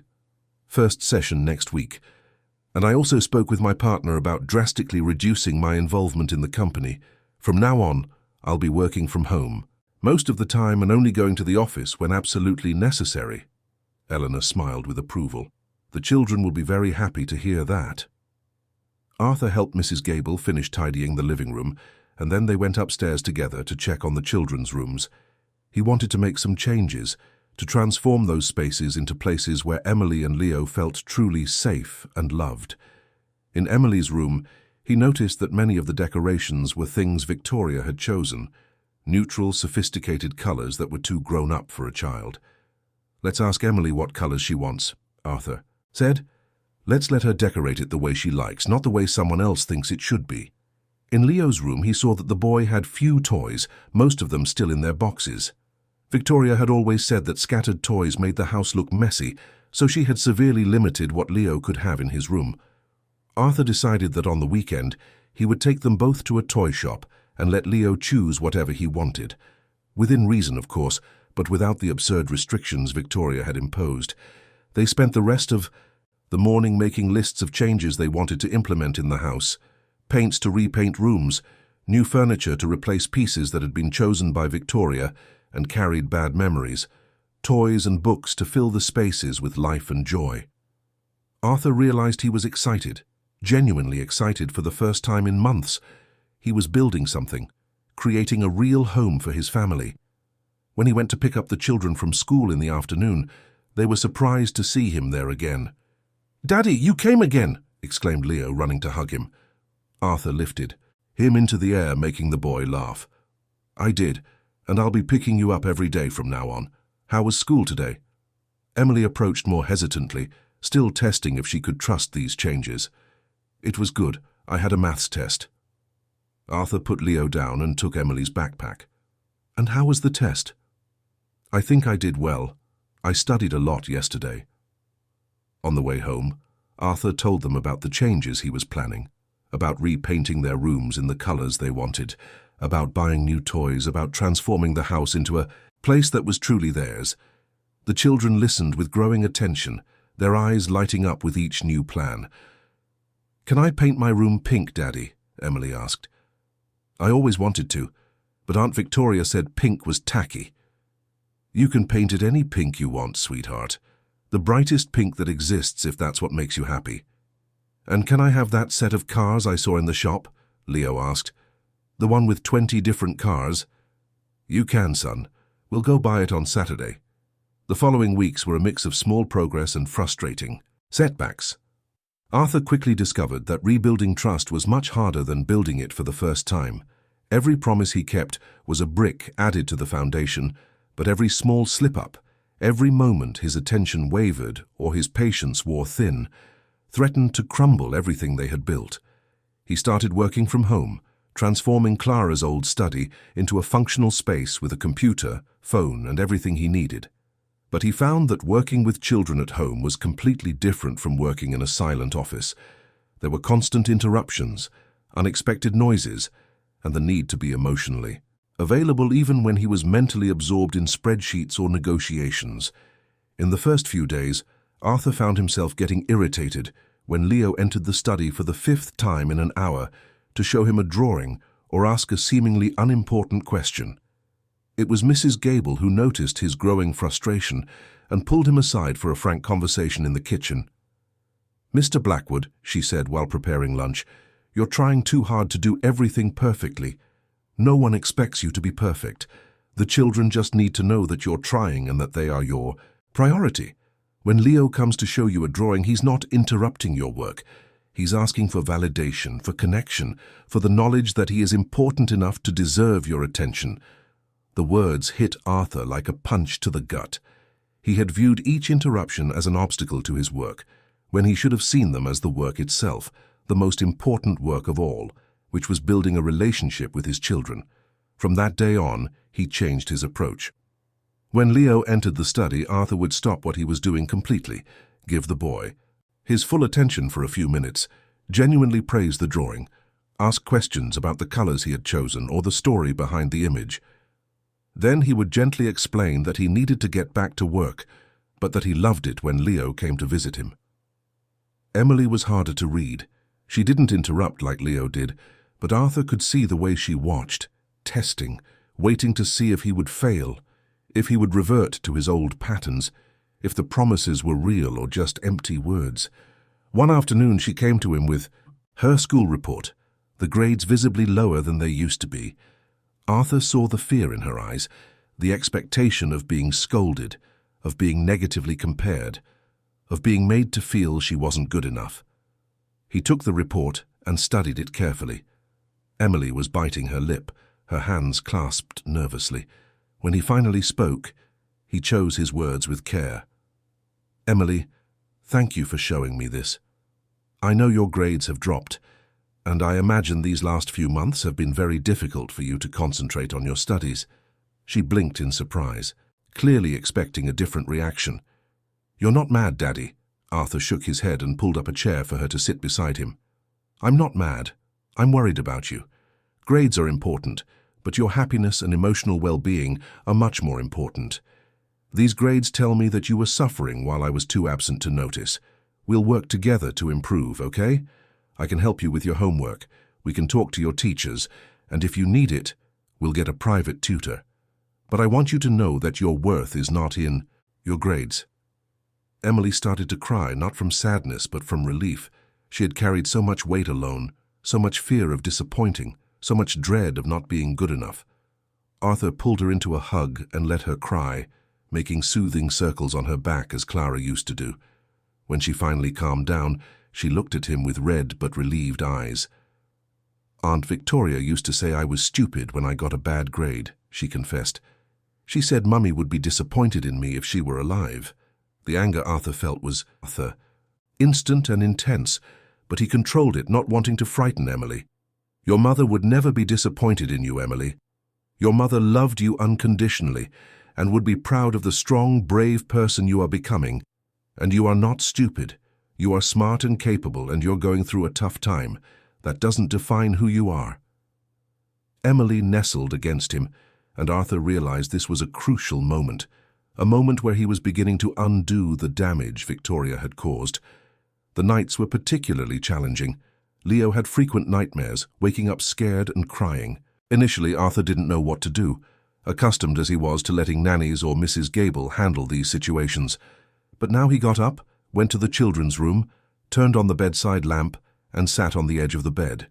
He would talk to Leo until the boy calmed down, sometimes reading stories, sometimes just holding his hand until he fell back asleep. One night, after calming Leo from another nightmare, Arthur found Emily awake in her bed, watching everything. "Do you have nightmares too?" he asked, sitting on her bed. She nodded hesitantly. "About what?" he asked gently. Emily bit her lip before answering. "I dream that Aunt Victoria comes back. I dream that you go away on a trip, and when you come back, you bring her with you. I dream that you forget your promises, and everything goes back to how it was before. Arthur felt his heart ache. I won't forget Emily. I won't bring her back, and I won't go away. But I understand your fear. I understand it will take time for you to fully believe me. So I will keep proving it every day. I'll be here when you wake, up and when you go to sleep. I'll be here on the good days and the bad days. I'll always be here. Emily studied him for a long moment. Can I ask you for something, Daddy? Of course, sweetheart. Anything. She took a deep breath, gathering her courage.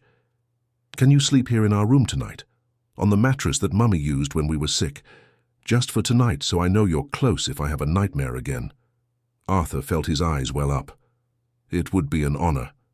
He went to get the old mattress from the cupboard, the same one Clara used when the children were younger and needed company during the night. He set it up on the floor between the two beds and lay down, still in his day clothes. Good night, little ones, he said in the dark. Good night, Daddy, they replied in unison. Arthur lay there listening to their breathing gradually calm, turning into the regular rhythm of sleep. It was uncomfortable on the thin mattress, his large body too big for the small space, but he wouldn't trade that moment for anything. He was there, present, available, exactly where his children needed him to be. The next morning he woke up to Leo poking his face. Daddy, are you awake? The sun is up. Arthur opened his eyes and saw the two siblings in their pajamas looking at him with amused expressions. You snore, Daddy, Emily said with a shy smile. And you talk in your sleep too. You said something about a meeting and then you mumbled Mummy's name. Arthur sat up, rubbing his face, feeling every sore muscle in his body complain about sleeping on the floor. Mrs. Gable appeared at the bedroom door with a surprised expression. Mr. Blackwood, what are you doing on the floor? The children excitedly explained about Emily's request and how their father had stayed there all night. The housekeeper smiled with approval. Well then, I think we'd better prepare a special breakfast to make up for this uncomfortable night. How about pancakes again? But this time I'll teach you how to make them without burning them. As they prepared breakfast together, with the children sitting on the kitchen counter watching and offering suggestions, Arthur realized that these were the moments that mattered, not the important meetings or the multi-million-pound contracts. It was these simple mornings, making pancakes with flour on his face, laughing at the clumsy attempts, building memories that his children would carry for the rest of their lives, memories that would replace the bad ones, that would show that family could be synonymous with love and security instead of fear and rejection. Emily picked up a wooden spoon and stirred the batter, her tongue sticking out in concentration. Daddy, when Mummy made pancakes, she always put in chocolate chips, she said with sweet nostalgia. Do you remember, Mrs. Gable? The housekeeper nodded, emotional. I do, my love. Your mother used to say that life needed more sweetness, and chocolate chip pancakes were her way of adding that sweetness. Arthur felt the absence of Clara like a physical pain in his chest. Then let's make chocolate chip pancakes today, he said, in honor of your mother, and to add more sweetness to our lives too. They added chocolate chips to the batter and made pancakes that were uneven and imperfect, some burnt at the edges, others raw in the middle, but they were the most delicious pancakes Arthur had ever tasted, because they were made with love and happy memories. They ate together, in the kitchen, getting smeared with chocolate, laughing at the strange shapes of some of the pancakes, and for a moment, Arthur could feel Clara's presence there with them, smiling at the scene, proud to see her family beginning to heal. After breakfast, while Mrs. Gable washed the dishes and the children watched cartoons in the living room, Arthur went up to the old room that had been Clara's and which he had turned into a study. There were boxes there he had never been able to open, her personal belongings that he had stored with the intention of going through one day, but had never found the courage. Now feeling stronger and more supported, he decided it was time to face those memories. He opened the first box and found clothes that still smelled of her perfume, a delicate floral scent that brought a flood of memories. There was the coat she wore in winter, the dress she had worn on their last wedding anniversary, the nightgown she preferred to sleep in. Arthur held each piece carefully, allowing himself to feel the pain of loss fully, not running from it through work or ill-conceived relationships. In the second box were jewels, mostly simple pieces that Clara preferred.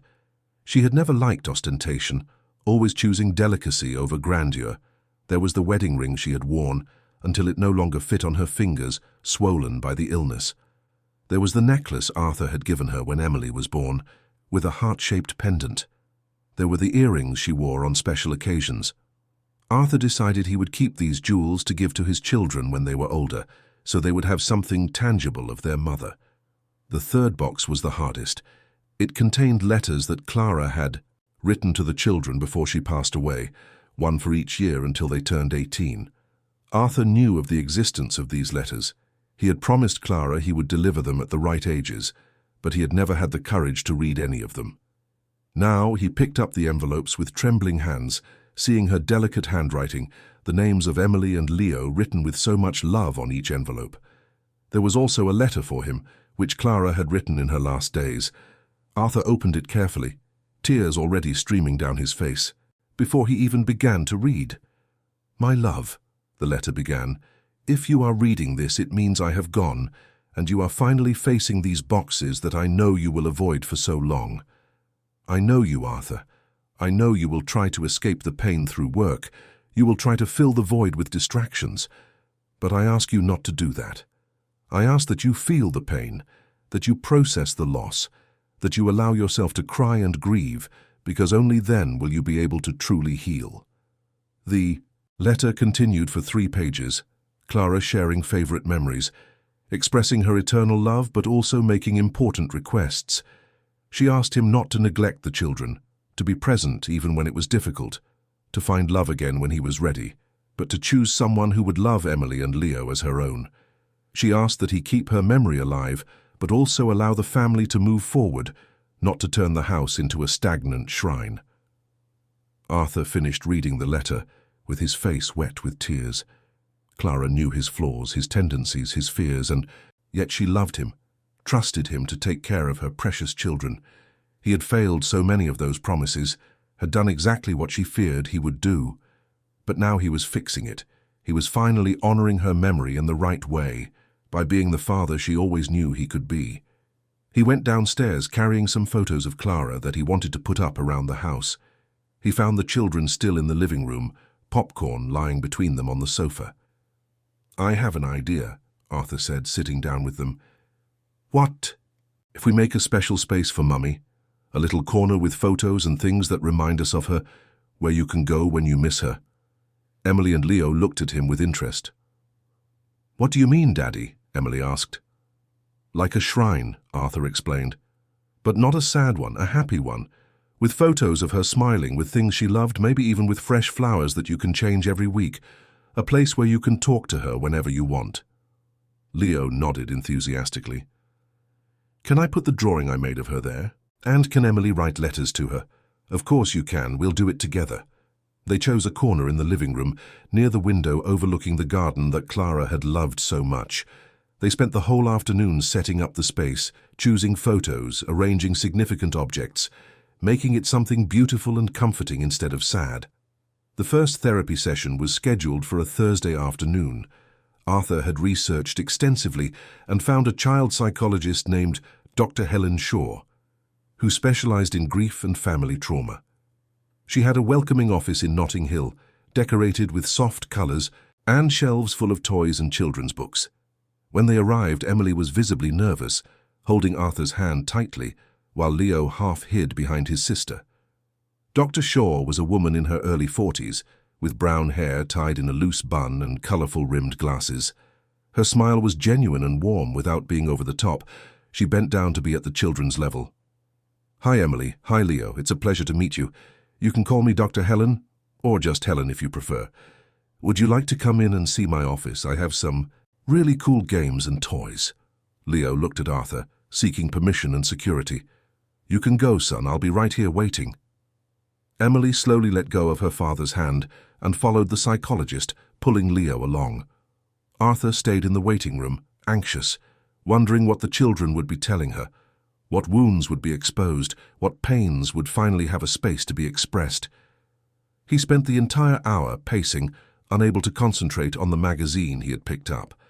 When the door finally opened, The children came out looking lighter somehow. Dr. Shaw spoke briefly with them about the next session before asking to speak with Arthur alone. In her office, she invited him to sit and took on a professional yet empathetic expression. "Mr. Blackwood, your children have suffered significant emotional trauma. Emily, especially, has developed intense defense mechanisms. She takes responsibility for things that are not her fault, tries to control situations to avoid reprimands, and has enormous difficulty expressing her needs because she learned that asking for attention results in rejection." Arthur listened to every word as if it were a serious medical diagnosis. "And Leo?" he asked. "Leo is shutting down emotionally. He uses silence and hiding as a way to protect himself. At 5 years old, he has already learned that becoming invisible is safer than exposing himself. This is extremely worrying for such a young child." Dr. Shaw paused and looked directly into Arthur's eyes. "But there is also something very positive. They both show deep love for each other, and for the lady they call Mrs. Gable. This means they still have the capacity to form healthy attachments." "And with me?" Arthur asked, afraid of the answer. "With you there is a complex mix of love, hurt, fear of abandonment and cautious hope. They want to believe your promises, but they are afraid of being disappointed again. My work with them will be to help them process the experiences they've had, to understand that their feelings are valid, and to rebuild trust. But Mr. Blackwood, the most important part of their healing process doesn't happen here in my office.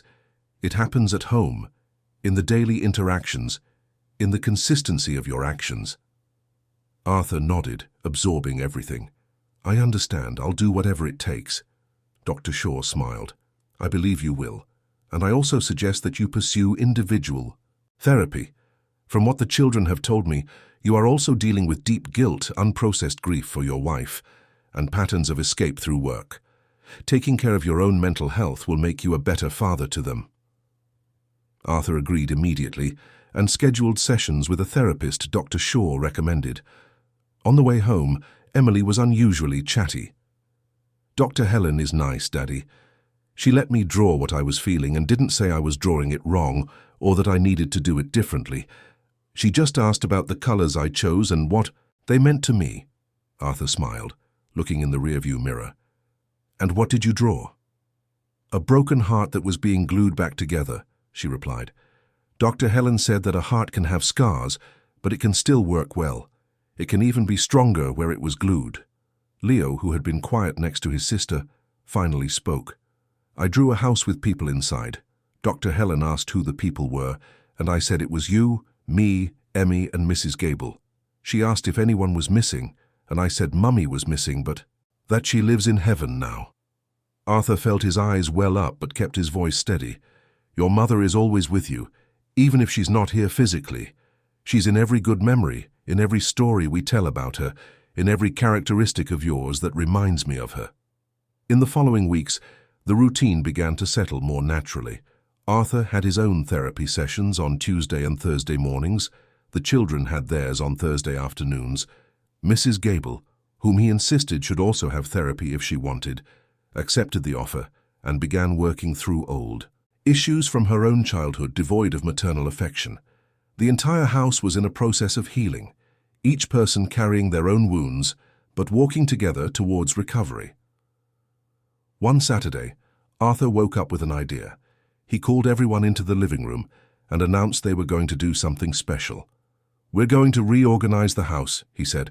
"We're going to get rid of everything that reminds us of Aunt Victoria, and we're going to make this place our real home." Emily and Leo were excited by the idea. "Can I move my room?" Emily asked. "I've always wanted the room with the big window overlooking the garden, but Aunt Victoria said that was the guest room and couldn't be changed." "You can move to any room you want," Arthur said. "This house is yours too. You should feel comfortable and happy here." They spent the entire day reorganizing.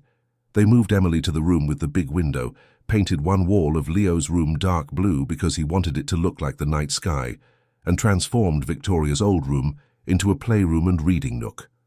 Mrs. Gable finally agreed to move from the small maid's quarters to a proper room on the second floor, next to the children. As they were assembling the new bookshelf in the playroom, Emily asked something she had been holding on to for weeks. "Daddy, Do you still love Aunt Victoria? Arthur stopped what he was doing and sat on the floor beside her. No, Emily. I realized that what I felt for her wasn't real love.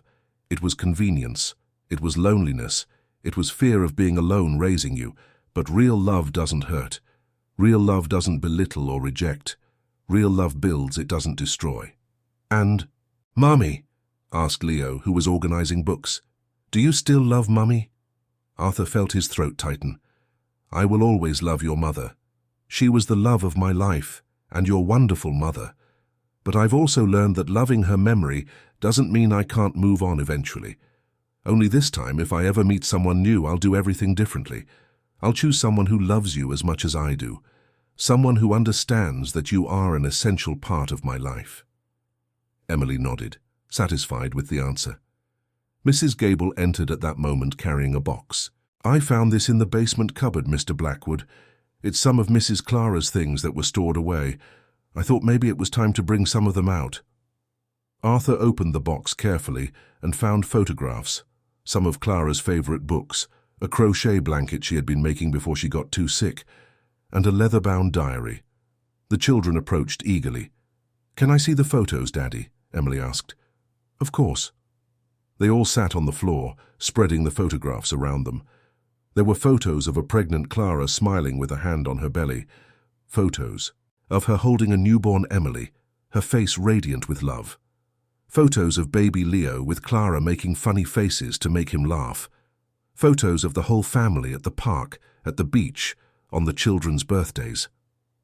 This one is my favorite, Leo said, pointing to a photo where Clara was holding him, both covered in flour after making biscuits together. Mummy let me mess up the whole kitchen and didn't get mad. She just laughed and took a picture. Arthur picked up the photo and studied it, remembering that day. Your mother always said that happy memories were worth more than clean kitchens. She had the right priorities, something it took me a long time to learn. Emily picked up Clara's diary and flipped through it reverently. Can I read it, Daddy? Arthur hesitated, not knowing what was written inside, but decided that if Clara had anything private, she would have hidden it better. You can. Emily opened to a random page and began to read aloud. Today, Emily asked me if I'm going to be sick forever. It broke my heart to have to explain that yes, Mummy isn't going to get better this time, but I promised her that I will always love her, even when I'm no longer here. I told her that love doesn't need a body to exist, that it will be in every hug she gives her brother, in every kindness she shows, in every time she is brave. Emily started to cry, and Arthur pulled her into a hug. Your mother was right. Her love is here with you, in you. And I'm going to make sure you never forget how much she loved you. 3 months had passed since Victoria's departure, and the transformation in the house was palpable. The walls that once echoed with tension and silence now reverberated with laughter, conversation, and even normal family arguments. Arthur had learned that healthy conflicts were part of growing up, that he didn't need to fear every disagreement as if it were the end of the world. Emily and Leo fought over toys, disagreed on which movie to watch, and got annoyed with each other as normal siblings do.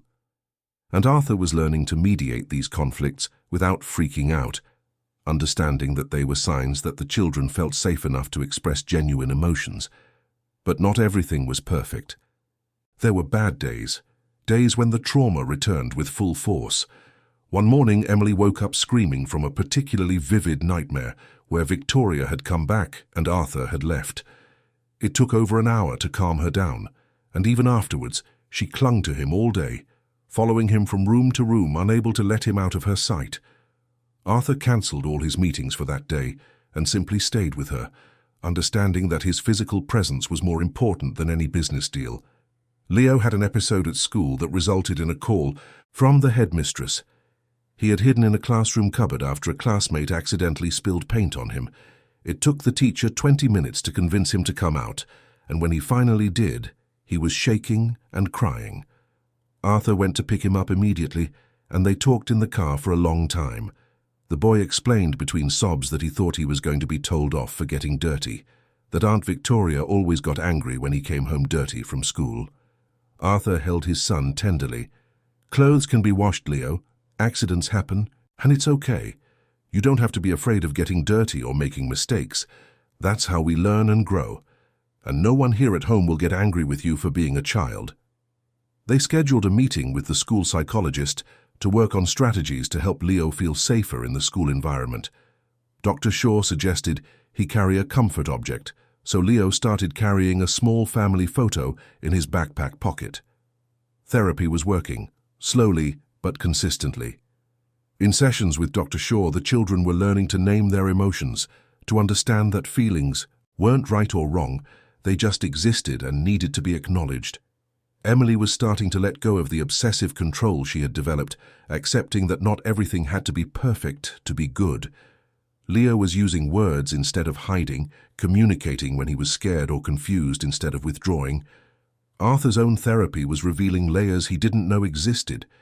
He discovered that he had used work as an escape, not only after Victoria's arrival, but even before, when Clara was ill. Facing the reality of losing his wife was too painful, so he buried himself in spreadsheets and meetings where he had control, where there were problems with clear solutions. His therapist, Dr. Miller, helped him understand that this escape had cost him his last months with Clara and had established a pattern that continued even after she was gone. "You taught your children that love means absence," Dr. Miller said in a particularly difficult session. "You taught them that work is more important than presence, and then you were confused when they emotionally distanced themselves." Arthur had left that session emotionally shattered, but also enlightened. He finally understood why his promises to be present had meant so little initially. Words without a history, without a pattern of reliability, were just air. He needed to build that history, one day at a time. One afternoon, while helping Emily with her maths homework, she stopped in the middle of a problem and looked at him. "Daddy, can I ask you about Mummy?" "Of course, sweetheart, always." Emily bit her pencil thoughtfully. "What was it like when you and Mummy argued? Did you argue?" Arthur smiled at the memory. "We did. About silly things, usually. Your mother thought I worked too much. I thought she was too lenient. With you. She wanted a dog. I thought we didn't have time. Normal couple arguments." "And what happened afterwards?" Emily asked curiously. "We talked, sometimes on the same day, sometimes it took a little while. But we always came back to talk, to apologize when necessary, to find a middle ground. Your mother was very good at communication. I was the stubborn one who took a while to admit when I was wrong." "Why are you asking?" Emily shrugged. "Because Aunt Victoria never apologized. When she got mad, she stayed mad forever. So I thought that's how adults were. But Mrs. Gable said sorry yesterday when she forgot to wash my favorite blouse, so I got confused." Arthur put his arm around her shoulders. "Healthy adults apologize, Emily. Healthy adults admit when they're wrong, when they hurt someone, when they need to change their behavior. Aunt Victoria wasn't emotionally healthy, but you don't have to follow her example.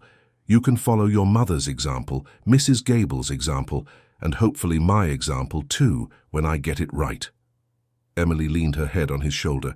"You are getting it right, Daddy, not perfectly, but you're really trying. And that counts for a lot." Mrs. Gable was flourishing in surprising ways. Freed from the dynamic of a subjugated employee, she had revealed a strong, wise personality that had always been hidden beneath the apron and forced subservience. She participated in family decisions, gave opinions on everything from the menu to bedtimes, and wasn't afraid to disagree with Arthur when she felt it was necessary. He discovered he liked that, liked having someone who challenged him constructively, who didn't see him as a boss but as family. One evening after the children were asleep, Arthur and Mrs. Gable were talking in the kitchen, while she prepared lunch for the next day. "Mr. Blackwood," she began while chopping vegetables, "can I say something that's on my heart?" "Of course, Mrs. Gable, feel free." She stopped and turned to face him. "You need to stop calling yourself a failure. I know you carry a lot of guilt for what happened, but too much guilt is as damaging as too little. You are doing the work of rebuilding every day. The children are seeing it and responding to it. Don't punish yourself forever for past mistakes while you're building a better future in the present." Arthur absorbed her words, fighting the urge to defend himself or downplay it. She was right. He was so focused on the guilt that sometimes he couldn't recognize the genuine progress he had made. "Thank you for saying that. I need to hear it more." Mrs. Gable smiled and went back to chopping vegetables. "And another thing, stop calling me Mrs. Gable when it's just us adults. I'm Eleanor. We're family now, remember? No hierarchies, no unnecessary formalities." Arthur laughed and agreed. "All right, Eleanor, but it might take me a while to get used to it." In the 4th month, something extraordinary happened. Emily had a dance recital at school, something she had only mentioned in passing a week before. Arthur marked it in his calendar immediately and confirmed with her 3 times that he would be there. On the day of the recital, he arrived early, got a seat in the front row and recorded the entire performance. When Emily finished her dance and took her final bow, she automatically looked for him in the audience. When their eyes met and she saw that he was really there, her face lit up in a way that made Arthur's heart almost burst. After the performance, she ran into his arms. "You came, Daddy, you really came." Arthur hugged her tightly. "I said I would, didn't I? I'll be at all your performances, games, school events, everything. You were incredible up there." Emily pulled away, her eyes shining. "The teacher said I have talent. Can I keep taking dance classes?" Arthur nodded emphatically. "You can take all the classes you want. Ballet, jazz, contemporary dance, whatever your heart desires." Leo, who had watched from the audience with Mrs. Gable, came running too. "Daddy, Daddy, I want to do something too." Arthur bent down to his level. "What's that, son?" "Football. My friends at school play football and it looks really fun. Can I do it?" "Of course you can. We'll find a good football academy for you, and I'll watch all your games, I promise." Leo jumped excitedly, and Arthur realized this was a milestone. Leo was asking for something for himself, expressing a desire, moving out of the passivity that had characterized his behavior for so long. That night, as he was putting the children to bed, Emily made a confession. "Daddy, you know when I said you weren't being perfect, but you were trying. I lied a little. You are being kind of perfect. Not in the way Aunt Victoria wanted things to be perfect, all clean and tidy and emotionless, but perfect in the way that matters. You're here. You care. You try to understand us. That's all I ever wanted." 6 months after Victoria's departure, the house was unrecognizably different from how it had been. There was genuine laughter echoing through the hallways, organized mess that came from children truly living and not just existing, and a sense of home that had been absent for so long. Arthur had sold 40% of his stake in the company to David, drastically reducing his responsibilities and work time. The money was still coming in, more than enough to maintain their comfortable standard of living, but now he had something much more valuable: time. Time to take Leo to football practice 3 times a week and watch from the sidelines, shouting encouragement even when the boy accidentally kicked the ball in the wrong direction. Time to help Emily with a science project that involved making a baking soda volcano that exploded in the kitchen, covering everything in foam. And instead of getting angry, they laughed together and cleaned up the mess while Mrs. Gable took pictures. Time for long dinners where they talked about their day, about feelings, about dreams and fears, creating the kind of family intimacy that Arthur had neglected for so long. But there was still one emotional hurdle that none of them had fully faced. One Sunday morning, while having breakfast, Leo looked at the calendar on the kitchen wall. "Daddy, in 3 weeks, it's the anniversary of when Mummy went away." The silence that followed was heavy. Arthur knew the date was approaching, had marked it on his mental calendar, but he didn't know how to broach the subject. Emily put her fork down on her plate, her appetite visibly diminished. "Are we going to visit the cemetery?" It was the first time the children had mentioned visiting the grave since the funeral. Arthur had gone a few times alone in the first year, but then stopped, unable to face the pain, using work as an excuse. The children had never asked to go, and he had never offered, both avoiding something too painful to process. "Do you want to go?" he asked gently. Emily and Leo exchanged glances, communicating silently in the way close siblings do. "I think so," Emily said finally. "I think we need to go, to say hi to her and tell her about everything that's changed." Mrs. Gable, who was pouring more juice, placed a hand on Arthur's shoulder in a gesture of support. "I think that's a lovely idea, and we can take flowers, have a picnic in the park near the cemetery afterwards, turn the day into a tribute instead of just sadness." Arthur nodded, swallowing the lump in his throat. "Let's do that then. We'll go together. How the four of us as a family?" Leo looked at Mrs. Gable. "You're really family, aren't you, Mrs. Gable? Even if you're not our granny by blood?" The housekeeper knelt and hugged the boy.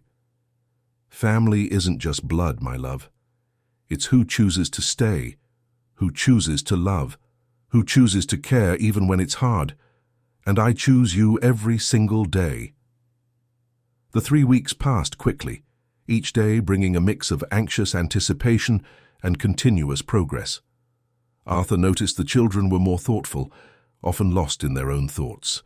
Emily started writing letters to Clara in a notebook that Dr. Shaw had suggested, a way to process feelings and maintain a connection.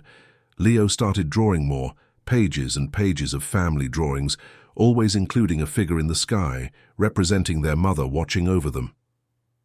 The night before the visit to the cemetery, Arthur couldn't sleep. He lay there staring at the ceiling, memories of Clara flooding his mind. He remembered the day they met, in a cafe in Shoreditch, where she had accidentally spilled coffee on him and spent 10 minutes apologizing. He remembered the clumsy marriage proposal on the beach, where he had dropped the ring box in the sand, and they had to search for 15 minutes before finding it. He remembered holding her in the hospital when Emily was born, both crying with joy and terror in equal parts. He remembered the last few months when she was so weak she could barely hold Leo. He remembered how she had made Arthur promise he would take good care of the children, that he would find love again when he was ready, that he would live fully instead of burying himself in work. He had completely failed that promise for years. He had brought Victoria into their lives in a misguided attempt to fill the void, had continued to bury himself in work, had let his children suffer. But he was fixing it now. Too late? Maybe. But he was still trying. On the morning of the visit, they all dressed in respectful but not overly formal clothes. Eleanor had prepared fresh flowers from the garden, roses, just as Clara loved. They drove in silence to the cemetery, each lost in their own thoughts. When they arrived, Arthur held each child's hand and they walked together to the grave. The headstone was simple but elegant, with Clara's name, dates of birth and death, and a phrase she herself had chosen before she passed. "Love never fails." Emily was the first to speak, her voice small but firm. "Hi, Mummy. It's me, Emily. I know it's been a long time since I came here. Sorry for not coming sooner, it was really hard." She paused, wiping away a tear. "But Mummy, a lot has changed. Daddy is really here now. He makes pancakes with us and takes me to dance and helps with my homework. And Mrs. Gable lives with us now in the room on the second floor, and she's like our granny. I think you would like her. Actually, you did like her, I know, you were friends." Leo clutched the teddy bear he had brought. "Hi, Mummy. I'm Leo. I'm bigger now. I play football and everything. I'm not as scared as I used to be. Well, I still get scared sometimes, but Dr. Helen is helping me. She's nice. You would like her too." His voice broke, and Arthur pulled him closer. "And Mummy, Aunt Victoria left. She wasn't nice to us, but Daddy found out and sent her away, and now it's just us again." It was Eleanor's turn. She placed the flowers in the vase next to the headstone and stood for a moment, hands clasped. "Mrs. Clara, I know you can hear me from wherever you are. I want you to know that I kept my promise. The promise I made when you were in the hospital and asked me to look after the children, I did. Even when it was hard, even when I was afraid, I stayed. And I will keep staying. They're mine now too, if you'll permit me to say so. And Mr. Blackwood, well, he's becoming the father you always knew he could be." Arthur took a deep breath. It was his turn. "Clara," he began, his voice choked, "I failed. I failed you at the end when I hid in my work instead of spending every minute by your side. I failed our children when I brought someone into their lives who hurt them. I failed to be present when they needed me most." He paused, fighting back tears. "But I'm fixing it, my love. I'm here now. I'm being the father you asked me to be. I'm honoring your memory in the only way that matters, by taking good care of these beautiful children we made together." They stayed there for a long time, just sitting on the grass around the headstone, telling stories about Clara. Emily remembered how her mother used to sing made-up lullabies. Leo remembered how she made funny voices when she read books. Eleanor shared memories of how kind Clara was to everyone, never treating staff as inferiors, but always as people worthy of respect. Arthur told them about her sense of humor, about how she could make him laugh even on the worst days. When they finally got up to leave, Emily turned back one last time. "Mummy, I wanted you to know something. I'm not that scared little girl anymore who couldn't ask for affection. I'm learning that my feelings are valid, that I need love, and it's okay to need it. And I'm learning that because Daddy is teaching me, and Mrs. Gable and Dr. Helen, so I think you can rest easy wherever you are. We're going to be okay." Arthur felt his heart fill with a simultaneous mix of sadness and hope. At the park they had the picnic Eleanor had prepared. They ate sandwiches, fruit, and the chocolate cake that was Clara's favorite. They talked about good memories, about the future, about plans and dreams. Leo mentioned he wanted a dog, that he had always wanted one, but Aunt Victoria wouldn't allow it. Arthur and Eleanor exchanged glances. "Why not?" said Arthur. "Let's go to the shelter tomorrow and choose a dog for our family." Emily jumped up excitedly. "Really, Daddy? Can we?" "We can. Your mother always wanted a dog too. I think she'd be happy knowing we finally have one." As the children ran around the park, burning off energy, Arthur sat on a bench next to Eleanor. "She's at peace now," the housekeeper said, looking at Emily and Leo.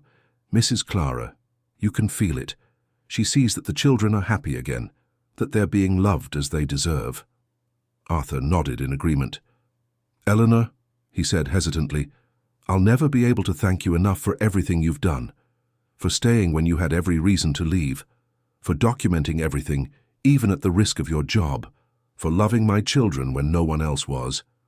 An additional 6 months passed, completing a year since Victoria's departure. The house that was once a place of tension and forced silences was now a true home, full of life, love, and the glorious mess that comes from a family truly living. The dog they had adopted, a golden-brown mutt that Leo had named Popcorn, ran through the house bringing even more joy and chaos. There was fur everywhere, dog toys scattered about, and Arthur couldn't have been happier with the disorder. Emily was in year 5 now. Her grades had returned to their previous levels, and had even improved in some subjects. She had made new friends at school, girls who came over to play on weekends, and Arthur loved hearing their laughter coming from her room. The girl who once tiptoed around trying not to bother anyone now spoke loudly, laughed without embarrassment, and wasn't afraid to express her opinions. She had developed a passion for dance and was preparing for an important performance at the end of the year. Leo had transformed completely. The boy who used to hide behind furniture was now a ball of energy on the football pitch, running without fear, celebrating when he scored goals, and consoling teammates when they lost games. He still had moments of anxiety, especially with sudden changes in routine, but he now had tools to deal with those feelings. He carried a small notebook where he drew when he felt overwhelmed, a technique Dr. Shaw had taught him that worked wonderfully.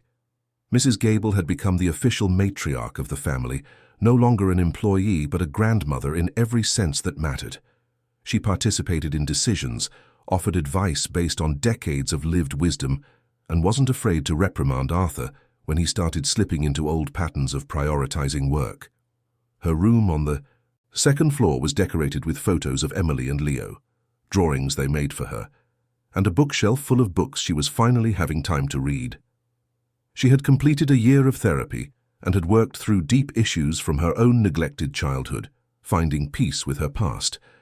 Arthur continued in therapy, constantly working to be a better version of himself. Dr. Miller had helped him understand deeply ingrained patterns, not just about work and escape, but about masculinity, about permission to feel emotions, about vulnerability as a strength rather than a weakness. He had cried more in that year than in his entire adult life, and every tear had been liberating. He had learned that being a good father didn't mean having all the answers, but it meant being willing to learn, to admit mistakes, to grow alongside his children. The company continued to do well under David's majority leadership, and Arthur had found a healthy balance where he could contribute strategically without sacrificing family time. He had established strict boundaries: no work after 6 in the evening, no travel unless absolutely necessary, and always with the children's consent, weekends sacred for family.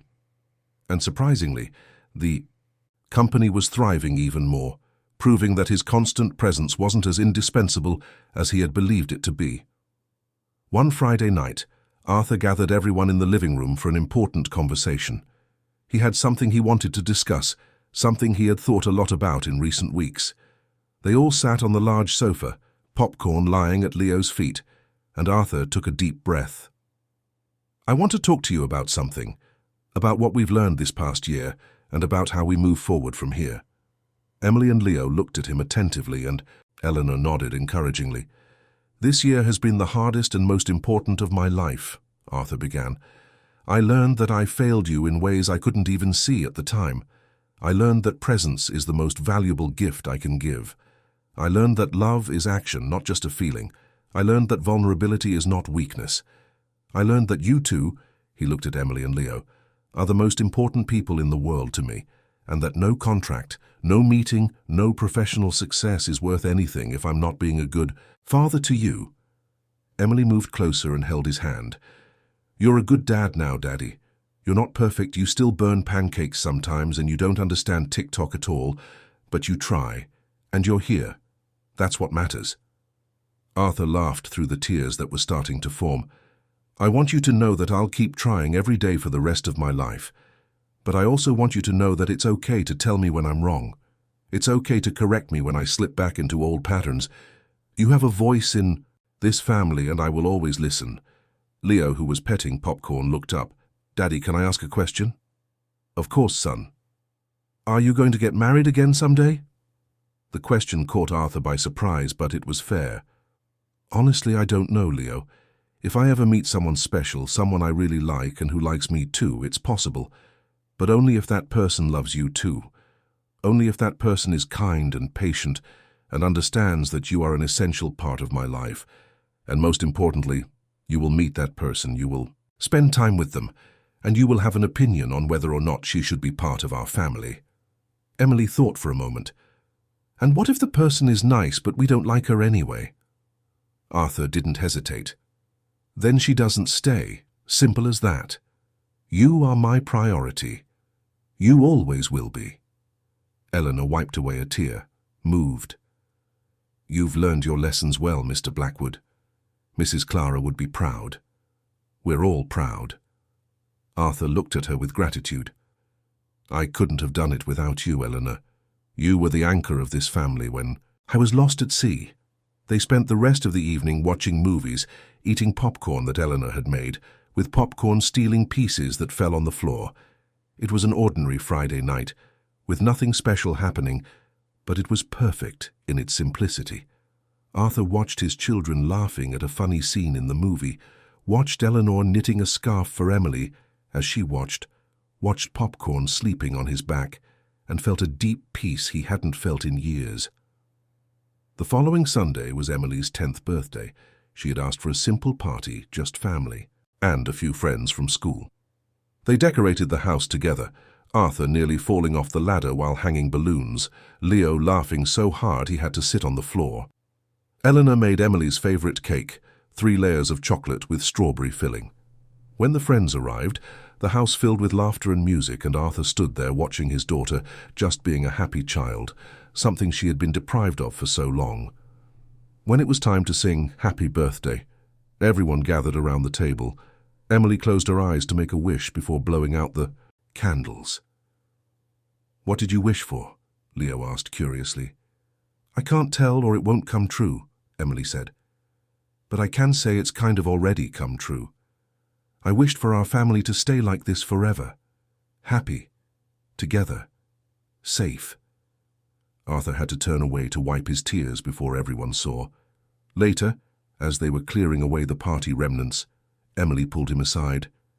"Daddy, thank you," she said simply, for everything, for realizing something was wrong, for disguising yourself as a delivery driver, even though it was a bit crazy to do, for sending Aunt Victoria away, for staying, for changing, for becoming the dad I always wanted.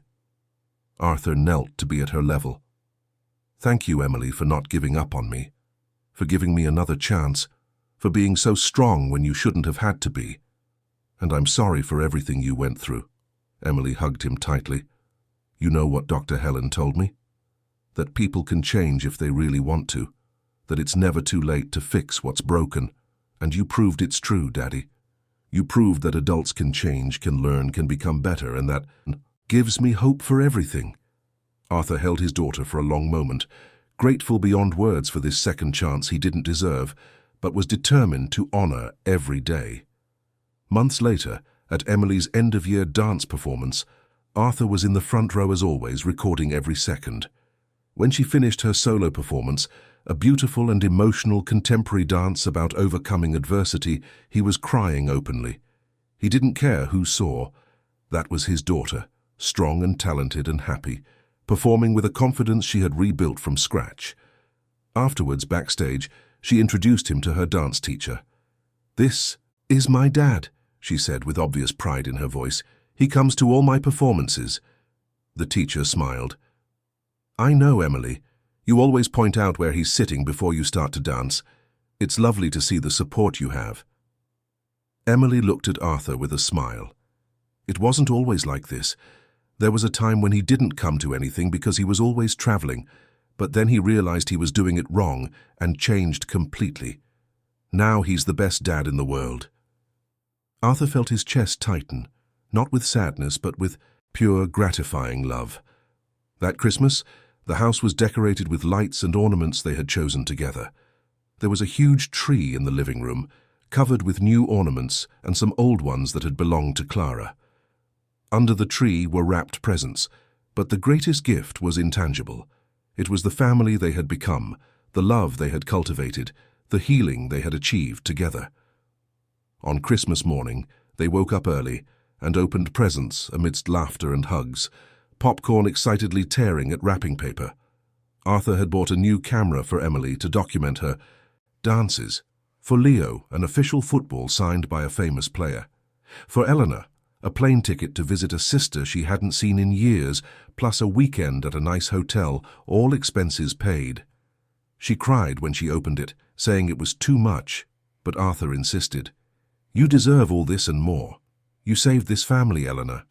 This is just a small thank you." The gifts the children had made for Arthur were the most precious. Emily had created a photo album of the past year, documenting every important moment, every progress, every happy memory. On the last page she had written, "To the best dad in the world, thank you for not giving up on us." Leo had painted a picture of the family, all holding hands with popcorn in the middle, and above them, a female figure among the clouds. "Mummy is watching us from up there," he explained, "and she's happy because we're happy." Arthur hugged them both, unable to speak for the lump in his throat. That year had been a journey of healing, of rebuilding, of painful but essential learning. It had been a year where he had unlearned destructive patterns and learned to be truly present, a year where his children had reclaimed the childhood that had been stolen from them, a year where Eleanor had found the family she always deserved, a year of profound transformation and rediscovered love. As they sat down for Christmas lunch all around the table, Arthur raised his glass in a toast. To family, to healing, to love that is stronger than any pain, and to the better days we've built together. Everyone clinked their glasses. Even Leo with his cup of juice and popcorn barked as if understanding the importance of the moment. Arthur looked around the table at each face he loved and knew with absolute certainty that he had finally got it right. He had finally understood what truly mattered in life. End of story.